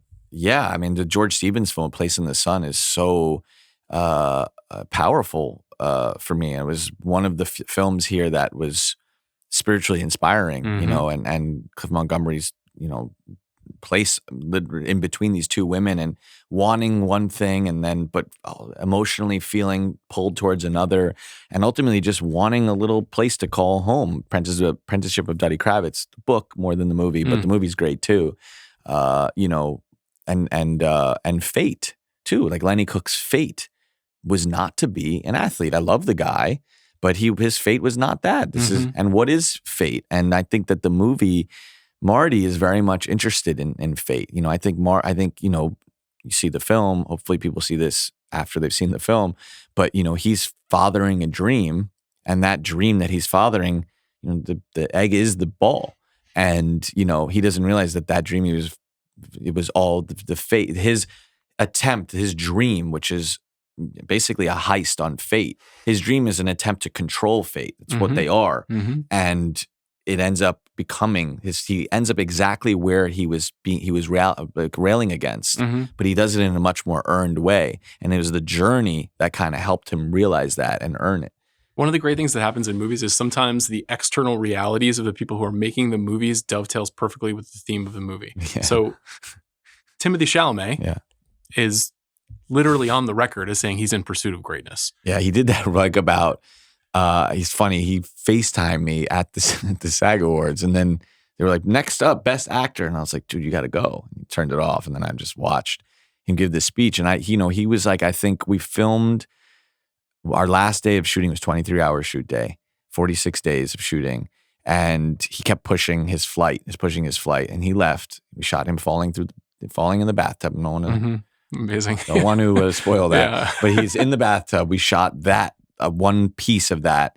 And within 7 hours of him doing that, he was entering the college in Minnesota I forgot what Dylan song they were playing. So he was still Marty. When he finally came and he left Dylan, he was still Dylan for the very beginning of our conversations. I heard it in his voice. So, and which was not totally wrong for Marty. Obviously, I wanted him to become the character. Yeah. But he was, one of the things we discussed early on was ambition and dreams and what does it mean to have this supreme vision of yourself. And when I met him before Call Me By Your Name. I met him about 3.5 months before I saw it. And he was introduced to me through, I was at the Good Time premiere, and an agent came up to me and said, I want to introduce you to the next superstar. It's the worst when you hear that. Yeah. And it's just like, you can just see the dreaming big of the agent, and because I can find a superstar, I can stumble across a superstar anywhere. But that's your superpower, though. That's a whole other. Well, I'm just inspired by people and people who are entirely themselves. Iconic. Iconic is what makes someone a star, and that has nothing to do with being in public or whatnot. But I meet this kid, and he's on the edge of the room, and he's somebody. His eyes were wide, he couldn't stand still. And I had the sense that he was there, but he wasn't where he wanted to be. And he had this really intense vision of himself. And he was saying it without even opening up his mouth, which is what you want in a casting decision. You want someone to be the person without speaking. And, we exchanged numbers. And I went to go see him, Call Me By Your Name. Incredible performance. Comes through, you can see it through the screen and out of the screen. It's just like there's a three-dimensionality there. Yes. That feels larger than life. I think Timmy's his acting style is larger than life realism. And he iconic. He's has iconic expressions. And, I think Tom Cruise when he was younger in particular, was very good at that as well. You're not wondering what they're thinking. They can tell you what they're thinking by looking at them. But it's large, but it's also incredibly nuanced. So it's very unique. It's incredibly unique. But I remember him. He fell. Were you at that New York Film Festival screening? Yes, I was. Remember, he couldn't stop moving, and he fell back in his chair. And every single person in that room, the way he treated it was like you were his guest. So like you were kind of embarrassed for him, but he was kind of like winking at you about it, and it was so charming. So this seriousness was also totally usurped by his jokey quality, and I loved that about him. It was totally the character. It's funny though. My recollection of this was that he was almost like publicly courting you. Because there was definitely an interview. You at NBR? Were you at the National Board of Review? I wasn't there, but I know that there was one conversation where he was just like, when's my Safdie Brothers movie happening, basically. So I don't know what is this just a long exchange where you're like, we're going to do this eventually? I wanted to, I said, I was super fascinated by him and his drive, his ambition. And the New York of him, I could, relate to him. And we just stayed in touch. And when I stumbled into this world, you flip through these books and you see these pictures of these like wiry guys who are, intense. They're intense people because there's a threat of humiliation at every moment that their dream does not come true because it's such a silly dream. Like being the world's greatest ping pong. The word ping pong is offensive. It's unfortunate. Even when I got into it, I was like, well, what was the first, when you do research, you're like, well, it was created in India. It was invented in India by British people who were, bored. And they took a cork, a champagne bottle cork, carved it into a ball, put the books, and they used books to hit it back and forth. And I think it was called like plick plock or something like that. Okay. And then it became table tennis. And then ping pong just kind of caught, I think, for commercial reasons. It became a silly name for a thing that they could get people to buy. And I think actually maybe like I think it was a commercial like Q-tips, you know what I mean? Like Q-tips are cotton swabs, but we call them Q-tips. Right. So it's unfortunate because it's an expression that you often associate more with chaos. oh, I went to this event, I was ping ponging for doing this and the other. Right. Most people don't play ping pong. They never thought about it as a real thing. It's a basement sport. Most people. If you say table tennis to someone, they say you mean ping pong. Like they won't even acknowledge it as table tennis. Yeah, exactly. Yeah, I mean, and it's people who play. They say ping pong because they know that's how you'll relate to it. But they also know it's like Anthony Edwards saying, at the Olympics when he's like, ping pong, I can beat you. And there's people who spend their entire lives mastering this sport. No different than the way he was with basketball. Mm-hmm. These guys, they can't get 1 point off of these athletes. But they're going back. He's going back to his, incredible career. It's paying him hundreds of millions of dollars, and they're going back to a day job. Yeah. And it's very different. But they're both in pursuit of greatness. So I think Timmy. And Timmy is an athlete, and he's, and he sees himself as he wants to be the best version of himself. And the best version of himself should be the best version of any self. And he has that in him, and that passion and that seriousness was perfect for the character. Mm-hmm. And I saw it in the way he prepared for the table tennis scenes. I saw it in the way they prepared for every scene. This is a lot of dialogue in this movie, and I wanted him to say it as fast as he possibly could. Ivan Lucas, my colorist, who's one of the great colorists who just retired, he started his career with Darius on Delicatessen. Wow. And then he finished his career with Darius on Delicatessen. I think he got Tarantino to do a DI. I think he was the first person to convince him to do a digital intermediate. Anyway, he's a legendary guy, and he watches the movie, and English is great. He's been working in Hollywood for all these years. It's like, Josh, I love the movie, but I have to be honest with you, I couldn't follow what Timmy was saying because he was speaking so quickly. And he's like, so I'm going to watch it again. And that was great for me to hear because I would, jack Timmy up on coffee and he would, some of the scenes he's saying them so quickly. Yes. And I love it. It's precision. Marty's a very precise person. Yeah. I mean, I think that's something I wanted to ask you about, which is that the movie is simultaneously really propulsive, but also picaresque. Interesting, yeah. And that's a unusual blend. Usually a picaresque, very episodic. Sprawling, you're bouncing around, you're moving into new environments all the time. We're always with this rogue at the center, but it takes its time. Yeah, I'm happy to hear you say that because it's like Ronnie and I, when we're cutting, it's not fastly cut. It's cut, there's patience to it. Certain scenes, obviously, they're very hectic and the speed picks up, it slows down, but it ebbs and flows. I, said earlier, the dreams are heists on fate. That's a heist film. It's just, it's an abstract heist film. Mm-hmm. And I think that's what's, that's kind of speaking to what your feeling is watching the film. So I saw it a second time last night and I was like focusing on the editing style, like what you were doing. And I'm not trained in this at all, but just from a total layman's perspective, it feels like you make these very specific strategic moves. It's like, we're going to cut into a hard music cue, or we're not going to cut when the camera is still moving. Like we're going to make a choice. Like, are these things that you and Ronnie are like, these are our strategies? How do you decide how to create the energy? I love that you noticed it because there's, I was talking about big feelings earlier. I get a big feeling sometimes from a cut that you can't describe. It just was like, the feeling of this guy's life constantly being in motion and never being able to really settle. Sometimes, that was kind of an early ethos with the film and the editing. Something I discussed with Ronnie very early on is the feeling of kind of falling into something and falling out of it. And scenes there's one in particular I'm thinking of, and now tell me if you remember it, is when he's coming back from New York and he's there and you have this moment that breathes a little bit and you're seeing through the glass when the period, I go nuts with the period stuff. So you see across going back the to his street. Mom's apartment. Yes, exactly. Yeah. His apartment too.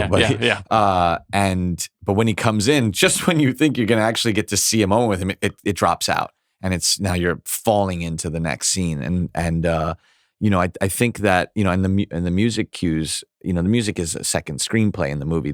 Either the needle drops or the score itself. So that's just present, coming in and out of his life. Marty's one of these guys who comes in and out of your life, but it's like when he's there, he's present right away. Well, tell me about the working with Daniel Lopatin. So you guys have made 3 movies together. I think this is the best thing maybe he's ever done in his whole career. The music is unbelievable. But is he reading the script? Yes. Is he on set? Is he? He was on set for like 2 hours. What's he looking at to know what to do? Because it feels so tailored to not just like a long stretch of the film, but literally individual moments. Yeah. Feel like they have, like he's made choices and you made choices to make it work. Yeah, Dan. The beauty of collaborating with your closest friends is that there's a dialogue there that's much deeper than the movie. That's just for me. And I think it creates a shorthand that allows, Dan and all of my collaborators to work a little bit more immediately or be a little bit more inspired, hopefully. Dan read the script. His reaction was very Dan. Dan's a very deep thinker, very patient with his thought. He's Jungian in everything he looks at. And he invented vaporwave, the movement. So he's kind of like one of the kings of hauntology. And, something that we discussed early on when I said I wanted to do a period piece, the very idea of doing a period piece is postmodern. So then the beginning of postmodernity is the 80s. And my instinct originally when I first watched this, footage from 1940s and I decided to set it, I was like, I'm going to listen to the energy of these players. I'm going to put I Have the Touch by Peter Gabriel. And when I put it on, it just kind of worked. There was a feeling of that these people were ahead of their time in a weird way. That there was a modernity to seeing them against a different time period. And then I start to ask myself, why? Why did I was attracted to the 80s? And you start to, read up on it and you realize like, wow, this is the first time culture was eating its own tail. 80s were doing the 50s. Back to the Future is literally doing it. You're in the 80s and they go back to the 50s. You're seeing it in fashion. You're seeing it in music. Rock and roll is coming to being in the 50s, and you're taking blues music, sad expressions of sad souls, putting a beat to it. So all of a sudden, it's propulsive. In the 80s, you're doing this new wave movement. That's melancholic music, but it's dance music almost. So there was a lot of interesting parallels between the two. And Reagan resurrecting the American dream. The 50s were coming out of victory. The 80s are coming out of defeat. You're trying to chase the opulence again. And, you start to, Dan and I start to talk about the music and we talk about Marty. And the very early version of the script, at the very end of the credits, you saw Marty in the 80s. He's watching a Tears for Fear concert. It was very, very, at one point. I've heard about this, yes. And he's there. And I won't spoil what I have heard about it. And he's listening. Oh, yes. Yeah, there was one little line that even the studio's like, hold on, what, is this a mistake? This one little sentence at the very, very end? But it wasn't a mistake. And actually it was one of those ideas that's so bad that it could be good. But you will talk about it, I'm sure, at some point. I believe in it. That's what I'll tell you. Oh, 100%. Yeah. I mean, without, I think corporate colonialists and that beginning of like passive colonialism too, there was a lot of people like that. There were a lot of, without spoiling it, there were a lot of ghoulish people. Yes. We were feeling it to this very day, this literal very day in America. Completely. Yeah. I think we're feeling the 80s again, very much so. Even the idea of dream big, our campaign. Well, that was something I did want to ask you about. So obviously it's set in the 50s and it feels like the 80s, or at least it sounds like the 80s. And do you see that the spirit of the movie is meant to be contemporary? Not just the energy, but that it is also a 2025 movie? Yes. I mean, something that I discussed with the actors is, do not feel tethered to quote unquote period. Don't study how people, Tyler did it. And then I gave him an index of slang. It's like this incredible 200-page book of just slang in New York and Harlem. And he was like, you want me to know this stuff? And I was like, no. I want you to see the way language is being used. You're a Wordsworth. You're a genius. Come up with your own. He came first day, sun dodger, as a slur to a white person. It was the greatest thing in the world. I was like, where'd you get that? He's like, well, I was reading all this stuff and it just popped into my head. He had a couple of them. Not all of them made it in.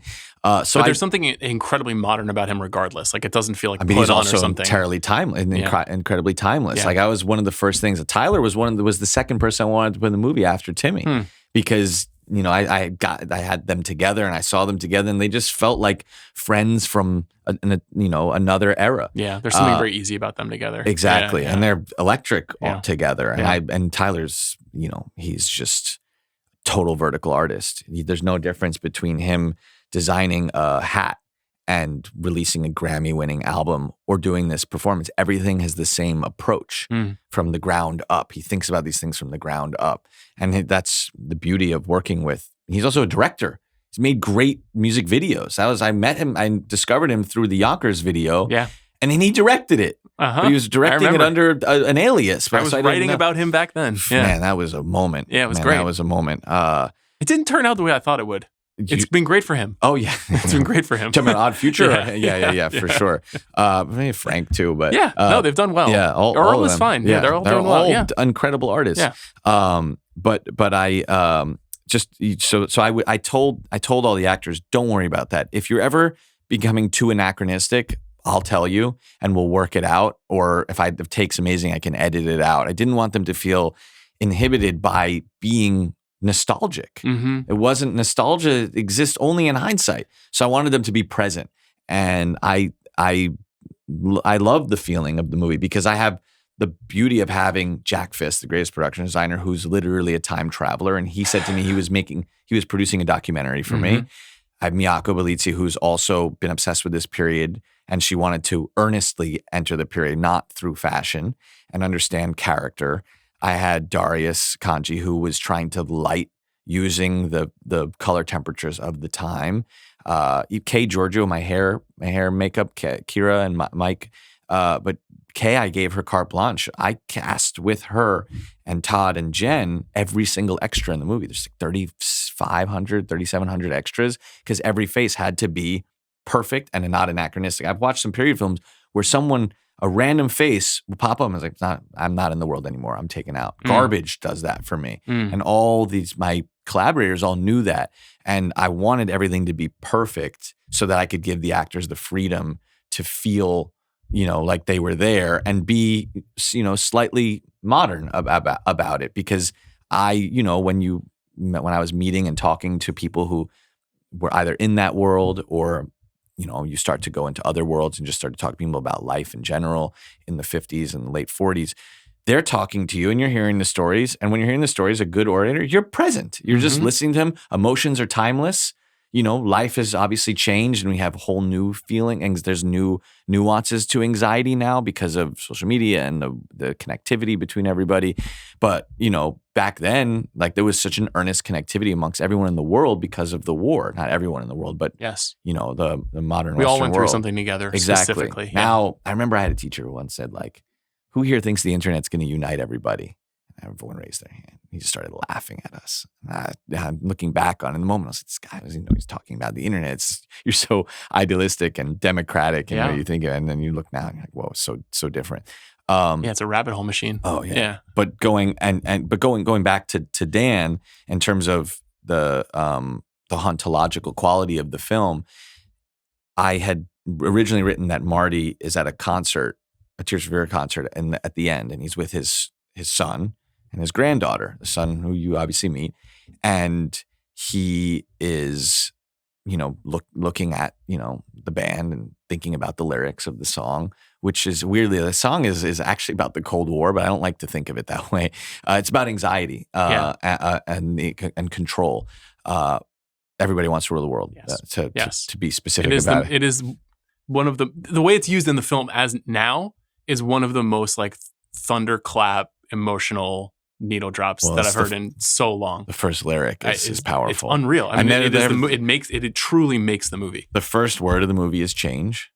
Divorced, recut, and that was cool. Is that you get to these artists allowed us to recut their music, so you just hear that the mallets right from Change, and then you just hear Change, and then you're in the movie, and you drop out. So it's just like Marty, you're in the world. It also gives it that almost hip hop style, modern quality of like there's just something recombinant going on in this movie that is a period piece that shouldn't have a moment like that, but does that anyway. That was what Ben was saying yesterday. Yeah. But so the idea there is that the movie is a kind of reflection of the past from a present, which happens to have been the 80s, so that the whole time you feel like there's a mythic quality to what you're seeing, that there's this guy is literally from the future. And he's back there and he's revisiting his past. And you're supposed to take lesson from that. It feels like there's a legend happening. And Dan and I discussed early on, do we sidle up alongside these needle drops, which were written into the script, or do we do a period score? And then we started to look at post-war music, which, the Steve Reich and things like, and artists like that. And, and you start to go in that direction for a little bit. This is before production begins. Then during production, I say to Dan, I was like, what if we echo jam? It was one of his first kind of seminal pieces of music, which kind of spawned Vaporwave. I was like, what if we echo jam the whole score? We take these 80s needle drops and you mess with them. And that sounds cool. Most time, like conceptual things, it's hard to really land the plane there. So it didn't work. And then we landed in this place, which I think you're responding to with his work is that there's 30 string orchestra in Czechoslovakia. There's 60 voices in Vienna. There's flautists that we had. There's a lot of flutes, a lot of mallets in this movie. And mallets, he said, is like ping pong, ball, stick. And then all those 80s needle drops are all synthetic mallets. And those big drums, so that was interesting to start to try to think about organic instruments, real people, and the synthetic versions of them and combining the two. Yeah, it's all feels like literal time signatures too, where ping pong is a series of ticking and talking and ticking, and so you are moving in time with the movie. Absolutely. Anyway, it's a really brilliant choice. You did mention your interest in the iconography of people, and the casting is so fascinating. Again, I think actually a one-upping of Uncut Gems, not just because you have major stars and folks like Gwyneth in the movie, but she's amazing in the film. So great. Odessa also incredible and having a very bleeding moment heart right now. As she deserves. Yeah. But all the other people. It's 100. I think it was 135 speaking parts. Okay, well, talk to me about Kevin O'Leary and Abel Ferrara. Okay, and the duality of your heavies and why you chose them. So Abel the part was written for him. When you cast somebody, you are bringing their entire history with them, and that's true of movie stars. When you cast, Brad Pitt, who's an amazing actor, when you cast him, you're bringing all of Brad Pitt's movies to the movie on a subconscious level. People, when they see his name on the poster, they think of every movie that they love him in. And, I believe movies are portraits of the souls of the people that you're in, and you want to work with those actors to use the characters as vessels to kind of express themselves inside of it. And, which is kind of the basis of this acting exercise, Meisner effect, where you're just saying the same thing, but you're bringing your soul to it. Kind of. Don't hate me if you're an actor and say that you have no idea what you're talking about, because I'm a moron. At the end of the day, I'm whatever.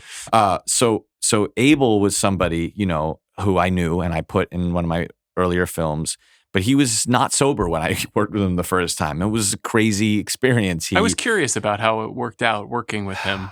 Well, now he's sober and he's a totally different person. He came in a video store I worked at briefly, and he, took money from the register. He doesn't care about talking about this. His book is amazing, by the way. Read it. Scene is amazing. So if you read that, I'm not violating him. And he's a complicated dude who's been very troubled over the years. Yes. He's made 15 incredible movies. Yeah, really. I mean, The Funeral is an incredible period Lost to film. time. You can't get it. Why is it not available? It's a great DVD of it. It's a DVD, I know. It's a great, and Chris Penn is so good in that know. movie. That scene when he's dancing and singing is one of these things that I chase in my movie is that's chasing happiness. It's a pure moment. It's a big feeling moment. He's so good. What a tragedy to have lost him so early. He's so good in the film. Anyway, Abel is a street poet, and all of the films that he's made. Now, some people see the movie, they don't even know who Abel Ferrara is, which is crazy to me, but that's a harsh reality. Yeah. But it's in his soul. It's in his DNA. You don't make those films if it's not. And when you see him immediately on screen, and he's hilarious too, and he's, you immediately feel this guy might not be up to so much. He might not be up to good. Yeah. We had early drafts of the movie, the Abel character, Ezra Mishkin, and there was a character we were casting. We was going to try to cast Don King in, and it was a feud of the lottery feud in New York. This is so early. This is 2020. Okay. And it's good because then this becomes backstory, and it's where that bag of money is from, and this. It allows Abel to know. When I sent Abel his backstory, he was like, okay, he really, that meant a lot to him. Everyone gets a backstory. And the dog, he hates dogs in real life. He's petrified of them. So that was hard for him. But so when he shows up on screen, you feel I think you feel all of his movies, and you feel his past. You feel the Bronx. You feel the guy who was living near Union Square, trying to raise money and working in pornography, trying to just get his dream to make a real film, working with gangsters, and so when he steps on screen, it's the way he looks, it's the way he talks, it's the way he moves. Yep. Abel has a signature way he moves. There's a great Cinema of Our Times piece on him, a video doc on him, and he's amazing. I can watch him forever. But when I worked with him on Daddy Longlegs, it was crazy. Between takes, he had 2 beers on inside of both jackets. In between takes, he'd want to go and he'd pound the beer, and then he would go over here, and then he'd disappear, and then he'd come back. When we got him, he wanted the money up front. And this is a no budget movie. We gave him $150, and but he loved movies, and he appreciated that I wanted to do this thing. He watched my first film, and but he was completely blind to himself. I think that was part of the addiction, was wanting to disappear from himself. And oftentimes that makes for great acting because someone is not self-conscious. Here he was sober, and he was a totally different guy in the beginning. It was like, wow, I have to work with a whole new person. But we WhatsApp with each other all the time. And he's a Buddhist, and he's very peaceful, and he's a father. But working with him, and I've heard from actors who worked with him, he's the greatest actor's director. I mean, you can see that in many people giving their best performances in his movies. Yeah. I mean, I don't know what his best film is. His most existential film, King of New York, is probably his best. Yeah. I mean, Miss 45. Yeah. Miss 45 is amazing. Driller. I mean, they're all great. I really think they all have something to do. Him and I bond over Body Snatchers because it's really good. So hard. But just the journey of making that movie is so hard. I think it was the last official. Now there's more. It was the last official quote CinemaScope Hollywood film for a long time. Interesting. Okay. I remember seeing him, and he's the best at Q&As. And he did a Q&A he asked me to do a Q&A with me and Benny, do a Q&A with him once at MoMA. And I've seen him throw these moderators under the bus. It's like, I'm going to just be a mark. I don't want to do that. He's like, no, don't worry. I'm not going to do that. Because he was traveling and it was for King of New York. This guy threw me under the bus so quickly. And totally ridiculing me on stage. At one point, I think Julian Schnabel stood up. He goes, let the man fucking talk. Not about me, about Abel. And I wasn't even talking. Anyway, so Abel, you write for him, and you just know he's a director. Yep. So he's gonna always be patient with you, and he's gonna be somebody you can always confide in. This is where I want to go with the scene. And he loved the words, he loved the page, he loved the script, and he was so committed. He was as committed as Timmy. And sometimes more so. I would be like, wow, this guy's in the corner for a long time. He's running through these things. The dog, he had a slight relationship with the dog. This guy was petrified of dogs. Tyler too. Tyler's allergic. So I cast these people who can't be around dogs. So you have these scenes where they have to be, Abel in particular has to love the dog. So he was great to have, again, because he's bringing an entire history to the part. The Milton character was tricky because he was, obviously he's the antagonist in the movie, but he had, up until a certain point, he's the bad guy, but he doesn't do anything bad. Yeah. Which is a hard thing to do because he's bad in the eyes of your main character, even though he's not a bad guy by any other definition. And if played differently, you might not even read him that way all the way up until the end. Yes. But the actor that you chose reads instantly as bad immediately. Exactly. So I interviewed some politicians. I interviewed I interviewed some actors. I met with entertainers in general. And then, I read with a couple, and I realized there was just something missing. There was that DNA was missing. So I was like, well, we need a corporate colonialist, hardcore businessman who just is the American dream. So you start to think about entertaining. First you start thinking about businessmen. So you look at the Forbes list, and you're like, okay, maybe The Face, this interviews. You watch interviews, interesting. I don't know. And then you're like, well, let me look at entertainment. So then I started to think. I once wrote Mark Cuban a really long email to get him to pay for Lenny Cook. Well, to see if he would put money. Yeah. And his response was, no, thank you. It was the producer. It was like the producer of that movie wrote this long thing. And his response was, no, thanks, which was amazing. He responded. Yeah.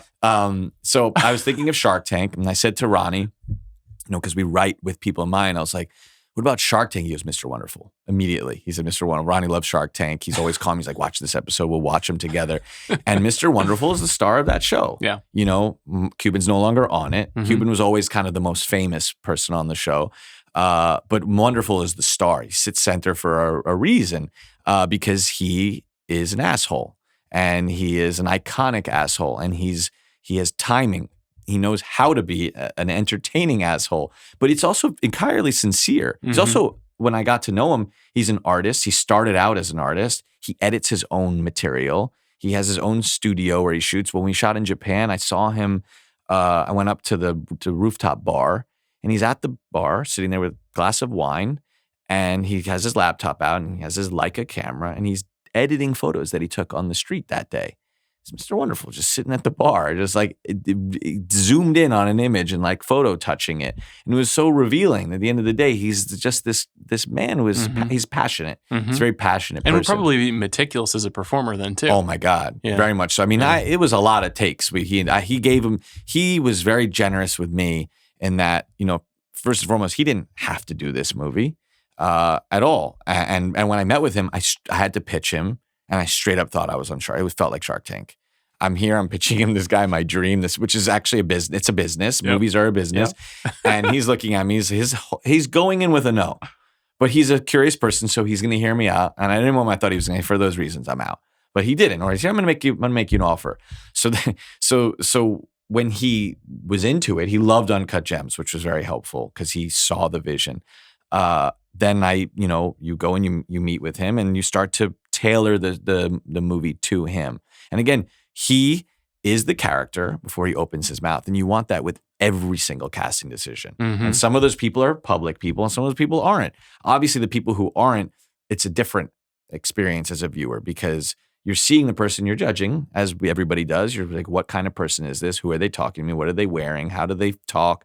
And, he happens to be, public. So you have that, you kind of inherit that. But with first timers, it's a luxury because the audience gets to discover who they are in real time. And they have a very intimate relationship with them because of that, because there's no, they're on the same level, with someone who's a public figure, they're above, you're looking up at them in many ways. It's funny. I mean, I'm sure you knew this going in, but the reactions to him in particular are fascinating because what you hear the most from people who've seen it is, I regret to inform you that Kevin O'Leary is amazing in Marty Supreme. Yeah. But that is because he's an iconic asshole. Yeah. Yeah. It's He's really iconic. interesting. But you got that out of him too. You got him to go to the place where you were like, this is an undeniably critical character and one of the best performances in the movie. And he's not an actor. No, and he's you a do performer though. He is a performer. But you do this over and over again though. Like you find people who just don't do this. What to me, I was texting with him the other day and I was proofing teching the 70 millimeter print. And I'm in the final scene and there's his final shot. If you go back and or maybe you can remember it, it's very complicated. The performance he's doing is very complicated. And that was shooting in Japan was incredibly hectic. I had a very small amount of days. I had lots of Japanese extras. We're on location. It was much colder than it was supposed to be. And Kevin was very generous, again, with his time to come to Japan. And he knows we shot it at the end. We knew we were going to edit a bunch. We didn't really get to edit much, but then we were going to go to Japan. So he had the whole movie cached in his brain. And something that we talked a lot about, his backstory is fascinating and very fun to read, how he became the pen magnet, stole it from someone in Argentina. He stole the patent of the ballpoint pen, made $4 million worth of sales at Gimbel's in New York in the first week. And then he gets super upset that the pen wars begin. And Bic is created in France and Japan. They're bootlegging him left and right because a soldier brought it there. And then Pilot comes about. And then Japan and France own the pen game. So he was fascinated in the economics of his business. So here he is in Japan, as a carpetbagger, as a corporate colonialist. And it's very misguided because he's avenging his son, kind of. He thinks he is. But Marty's kind of showing that to him and rubbing his face in it a little bit. So, and he's also, the movie's about control, very much so about control. And in that moment, he has no control. And the way he internalized all those feelings and thoughts, I was in awe of it. And I was texting him. I said, I don't even know how you did this. because it's, I give a lot of space sometimes with takes, for actors, and particularly with the Japan section at the end, I would do these long set takes where and Timmy and Koto, who plays Endo, they were so good. And Diego Scoff, who was my choreographer for table tennis, did Forrest Gump. He's like, they're never going to be able to learn multiple points in a row. Get that out of your head, Josh. And I was like, oh man, how am I going to get the nuances of the motions between the points? And Timmy and Koto just started. They wouldn't even, they would just go into it. You're shooting it in wide for long stretches. And they would just go into the next point. So what I would do is, I would have another camera on Kevin throughout the playing, so I could see him in real time. And when you let points play and you let the emotions pile up, I don't have to be like, all right, you're feeling this in this shot. You know what I mean? So you allow him to kind of get there on his own. And I'm amazed by it. He's incredible. But like every single person in this movie was the star of the film for me. And I'm touched by them all. Like the guy who plays Lloyd in the safe scene at the beginning, it's heartbreaking. It's heartbreaking. Like I worked so hard. And when he's given that business card, I talked to Lloyd about it. I talked to Ralph, is the actor's name. We talk about the things that would get him, as you do as a director, you talk about, and then you get, as a director, it's so vulnerable what people do. And then you roll the camera and you see how he's expressing the thing that he just told you about. It's devastating. You cry, you know what I mean? It's very emotional. And that's when you're like doing something like, this is a great actor. They're willing to bare themselves. Gwyneth was like that. Gwyneth was... My favorite scene in the movie is, having seen it a second time, is the conversation after their second encounter. In the hotel room? Yes. Yeah. So funny. That was like a scene. That was a scene that was one, it turned out great, but it was one of those scenes where Ronnie and I, we rewrite it because there's a lot of... They're back and forth really fast. And there's a lot of meaning in that scene. And oftentimes when you're life, in conversations in real life, you don't talk about meaning sometimes, unless you're sitting down with a close friend and you're pontificating. Dan is somebody, and Ronnie too, some of you talk about life with. But these people aren't going to do. So you have to find the right tenor for that. And there's such an interesting, he's a kid in that scene. It's a mom and a son talking to each other. Yeah, post-coital. And she lost her son. Yeah. And he's got a really complicated relationship with his mother, who's constantly trying to trap him. He tells her, "You sound like my mom." And she says in that thing, "I got pregnant. That's what stopped her dream." You know what's going on in the movie. So there's the practical, the real time part of the conversation is just him saying that I saw your husband is paying for the play, which is also an essential narrative piece. So it was very hard. I'm happy you like that scene, because every time someone tells us they enjoy that scene, Ryan and I are like, phew. You know what I mean? Well, it is like simultaneously philosophical and information delivering, and it never feels like it's there to like get something done for the movie. It is literally just what they would be talking about at that time, and feels natural, which is an accomplishment. I could probably ask you a million more things. Very quick one. Is that a knowing reference to Look Who's Talking? I love Look Who's Talking. Okay. I originally was going to go in a different direction. Okay. That took 7 months, that sequence to do. It was started actually during production, towards the end of production. I wanted to do, it's more inspired by Niels Larsson, who is this Swedish photographer who did the book, this 60s seminal book where he photographed the fertilization process. But it was done with microphotography, electron micron photography, which is black and white. Obviously, there's no light in these processes, in these scenes. And then there was this very interesting commercial photographer who colored them in a very interesting way. So my initial instinct was, I want it to be as realistic as possible.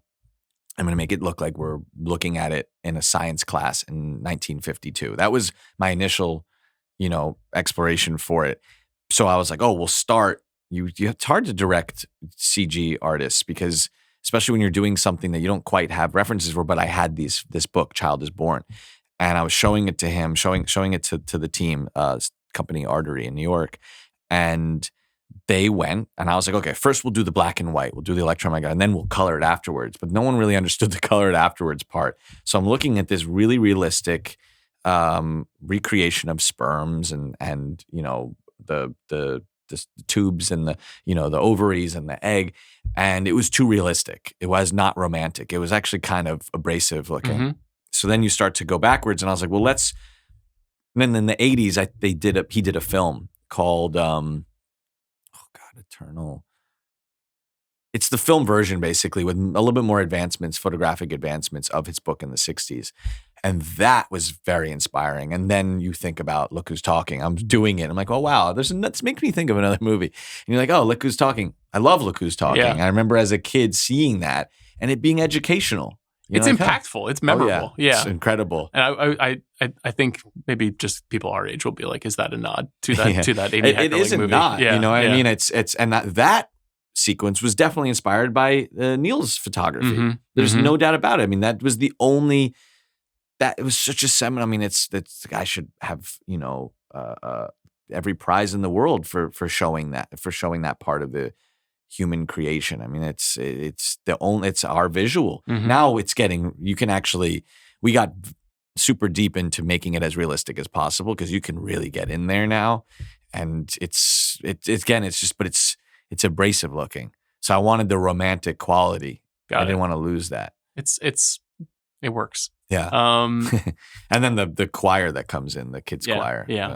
I think that's partly why is that it is like it's the smart thing that you do where you're setting us up for an inevitability, but we completely forget about the inevitability when we're watching the movie. That's awesome. You know what I mean? Like you're not hiding anything. Well, there's a lot going on in this guy's life. Yes, there is. And it's easy to forget. Yeah. And there's a handful of things, if you go back and watch the movie, it's like, oh, he did say about the bathtub. Mm-hmm. But you forget about it because this guy's goal, Yes. he's making the best possible decision in every interaction he has. So you actually, as an audience, are not hearing things or remembering things. And that was, that was Ronnie and I. That was something that's what took so much time, is to figure out a way to be present so that you couldn't kind of forget about things that you saw in the recent past in your real life an hour ago or something. Yeah. Do you feel like it's a chapter closing but movie in a way for you? Or do you think that... In what regards? Well... I wonder if the next movie has this exact same propulsion. Mm-hmm. Yeah, I mean, I feel very comfortable in this speed. It's I understand. I can understand more about the ideas and the meaning of my own expression in a way, not to sound self-involved, but. I do feel just comfortable in that. But, as you're saying, there's lots of ebbs and flows in this film that are different from the other ones. Yeah. That's why I'm asking, because there's some moments where it's you never know. It depends on the story. You know what I mean? Like I was going to say a movie about a painter, but, then you think of like Life Lessons, the Scorsese film, which is incredible. Yeah. There's a real propulsion there. Mm-hmm. I mean, that's in the emotional dynamics, not in the speed of the film, right? Like not in the cutting in that movie. Yeah, at least the cutting in that movie true. is. Yeah. But yes, but that is kind of the case here, minus a couple of sequences. There are some pretty intense propulsive sequences here, but I find that life moves really quickly, and.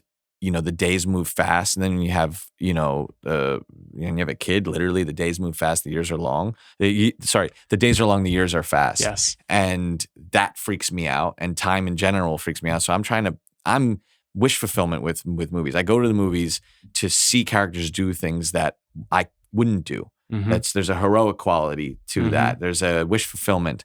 And I go to the movies to it's a maximalist art form. I don't care if it's the most minimalist film, it's still maximalist. There's people talking, there's music, even if there isn't music sound in the score, there's music in the world that they're in.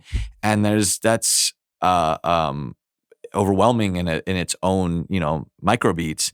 So I go for the maximalist effect. So I can't tell. It's all about the subject matter. I don't know if you feel this way with your kids right now, but this year, so I have a 4-year-old. This year is the first year of her life that I thought went too fast. The first 3 years I was like, this is going slowly. Oh, really? This is hard. And this year I was like, oh no, I can feel it slipping through my fingers already. And I wonder what effect that might have on how you make movies, given the speed that you like to work with. Yeah. I mean, I got to figure out a way to make movies quicker. I can't spend 6 years. Are you worried about that? sometimes. Because you want my to walk wife's- away having done 20 films? I have no idea. I definitely want to work until the day I die. That's for sure. That's nice to hear. Yeah, I don't. Work sets you free. Yeah. It's Amen. I don't understand retirement. I just don't understand it. I don't even, and I love everyone who takes pride in what they do. I love when you meet a prideful person. It's incredible. It's life affirming. And I hope New I'll York take right pride. there, yeah. I hope I'll take pride in what I do. If I don't, I mean, I don't know. I might want to become an architect. That's my dream. I want to build a public facing building. I want to build a building that people can experience. And I want to think about the narrative of a building, what it's like to enter it, what it's like to go upstairs and leave. That would be an incredible dream to do that. A real life brutalist. Yeah. Yeah, sure. Okay, so I'm not going to ask you what are you doing next because you think that would be I'll start disrespectful. crying. Yeah. I'll start crying. Nix, how you feeling? I like them. Mm-hmm. I'm so accustomed to like a 6-man rotation Mm-hmm. and the grind that I watch sports for the chemistry. There's nothing less exciting to me than a team that has no chemistry. It's sad. It's like, what am I even looking? You watch for the narratives. You want the narratives inside your team. And I don't quite fully know the movie that the Knicks are right now. We have a lot of great players. Got to open your heart to Tyler Kolek, you know? I love Kolek. The man. Yeah, see, the thing is I'm a big Deuce guy as well. Yeah. An incredible season so far. Yeah, Incredible. he was great since the moment he got onto the team. I agree.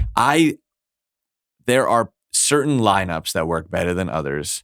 The 11-man rotation is fascinating because you're just like, how do you like? When I saw it with the Pacers last year, I was not. It was strange. It was frustrating, psychedelic. Yeah. Almost. You're like, what's going on now? Is this person? When did they check in? Yes. And no one gets tired. Yes. But the drawback from that is you don't have these like long-term relationships inside the game. You know what I mean? You don't get to see Brunson and Bridges develop over the game because Bridges is playing with Deuce for long stretches of the game, and Cat and Brunson, and they're not playing as much as they should be together. And Mitch the team is totally different when Mitch is on the floor. It's true. So, and Brown, I don't like, again, Tibbs was so simple. He was so simple, frustratingly simple at times. Yes. But it was predictable. I loved him. Mhm. I was happy he was fired. I wanted him fired. I'm in the exact same position. But I miss him. But he brought something. He brought a stability and success that we waited a long time for. Yes. You knew what you were getting. Yeah. And he, look, I had heard that there was a couple of, going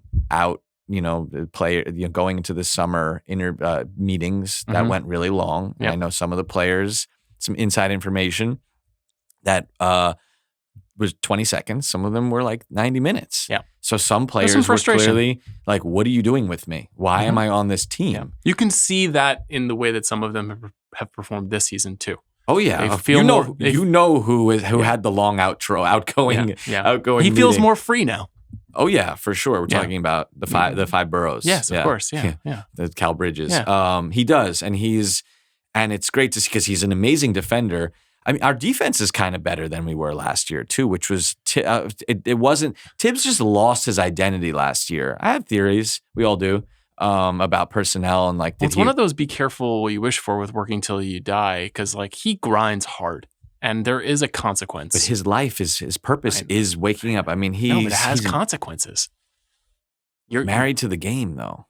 I know. He's married to the game. He has children with the game. I know. You know what I mean? And I hope he finds another team. He'll never win a championship. I know. It just won't happen. And it's sad, but he's gonna be one of those coaches that was great. You know, but like, do we still have Derrick Rose if he's not the coach? I mean, that was amazing. Derrick Rose was incredible. Yeah. Do we have him if he's not?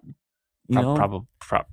It's impossible to know. You never know. But like, I don't know. KG always told me that the problem with the reoccurring injuries nowadays is the way that they're not working out the right way. Oh. Because there were less injuries back then. Yeah. And you could say the game is more high octane and it's more, you have bigs that are having to run out to the 3-point line and it's faster.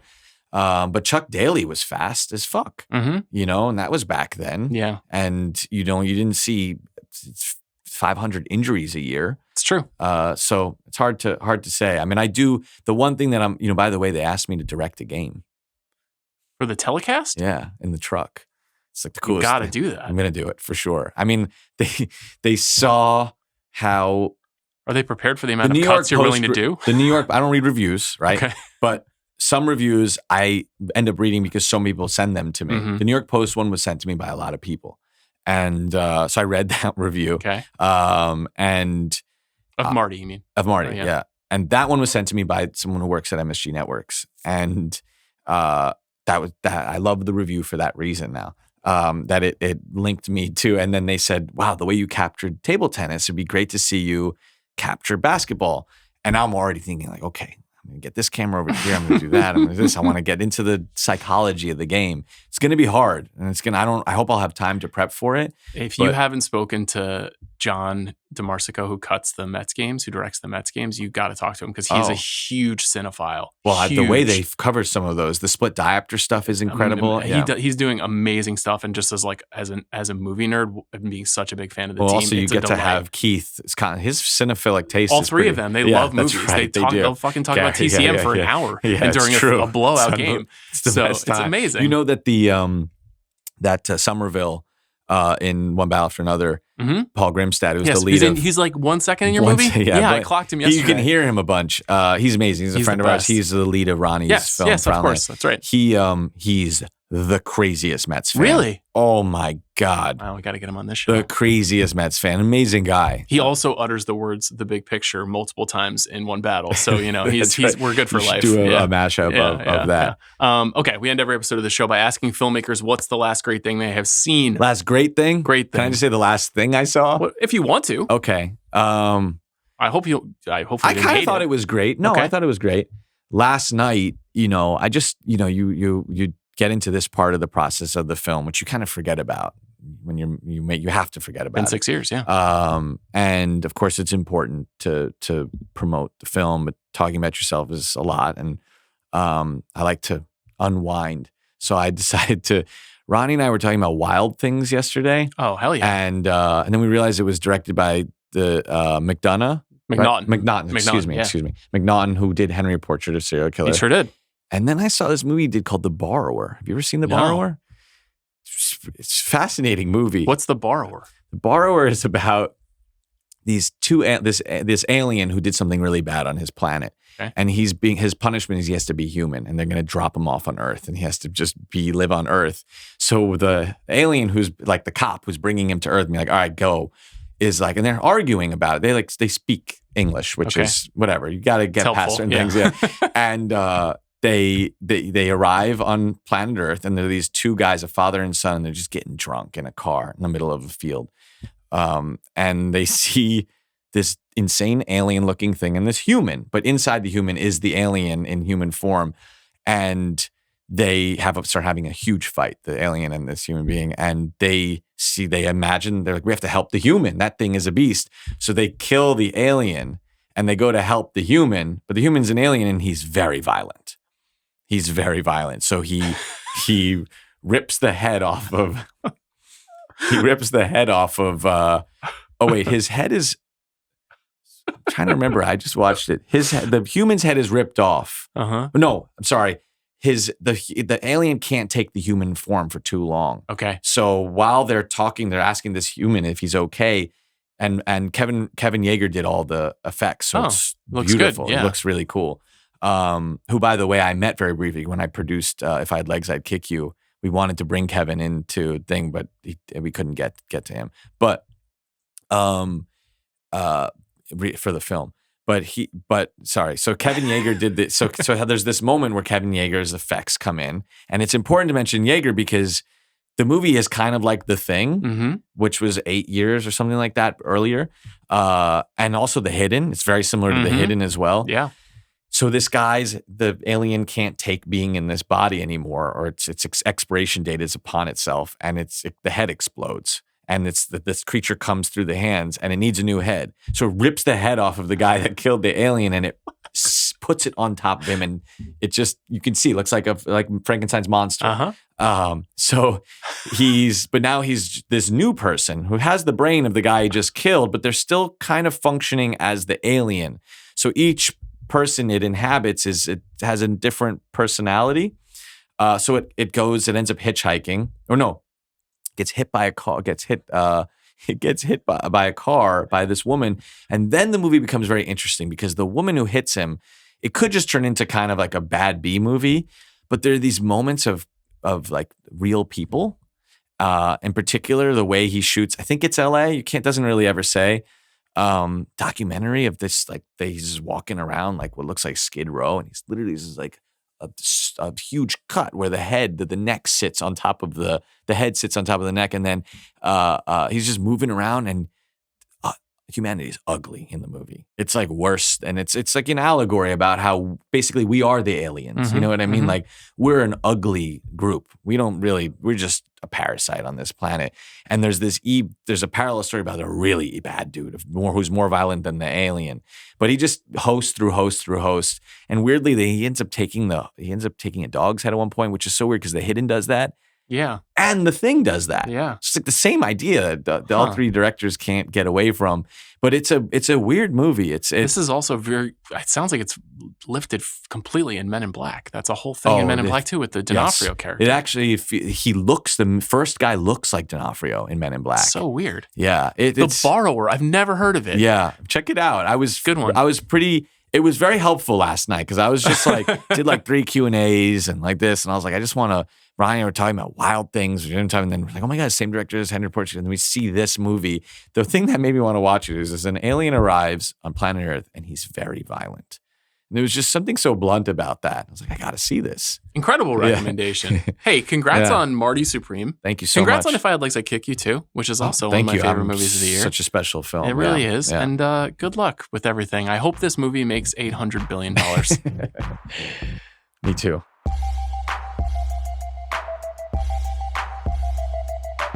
Okay, thanks to Josh Safdie. Thanks to our producer, Jack Sanders, for his work on this episode. Hey, it's Christmas Eve when this is running. Oh, it is. Yeah, so have a happy holidays. Merry Christmas. All the listeners out there. We're not done in 2025. No.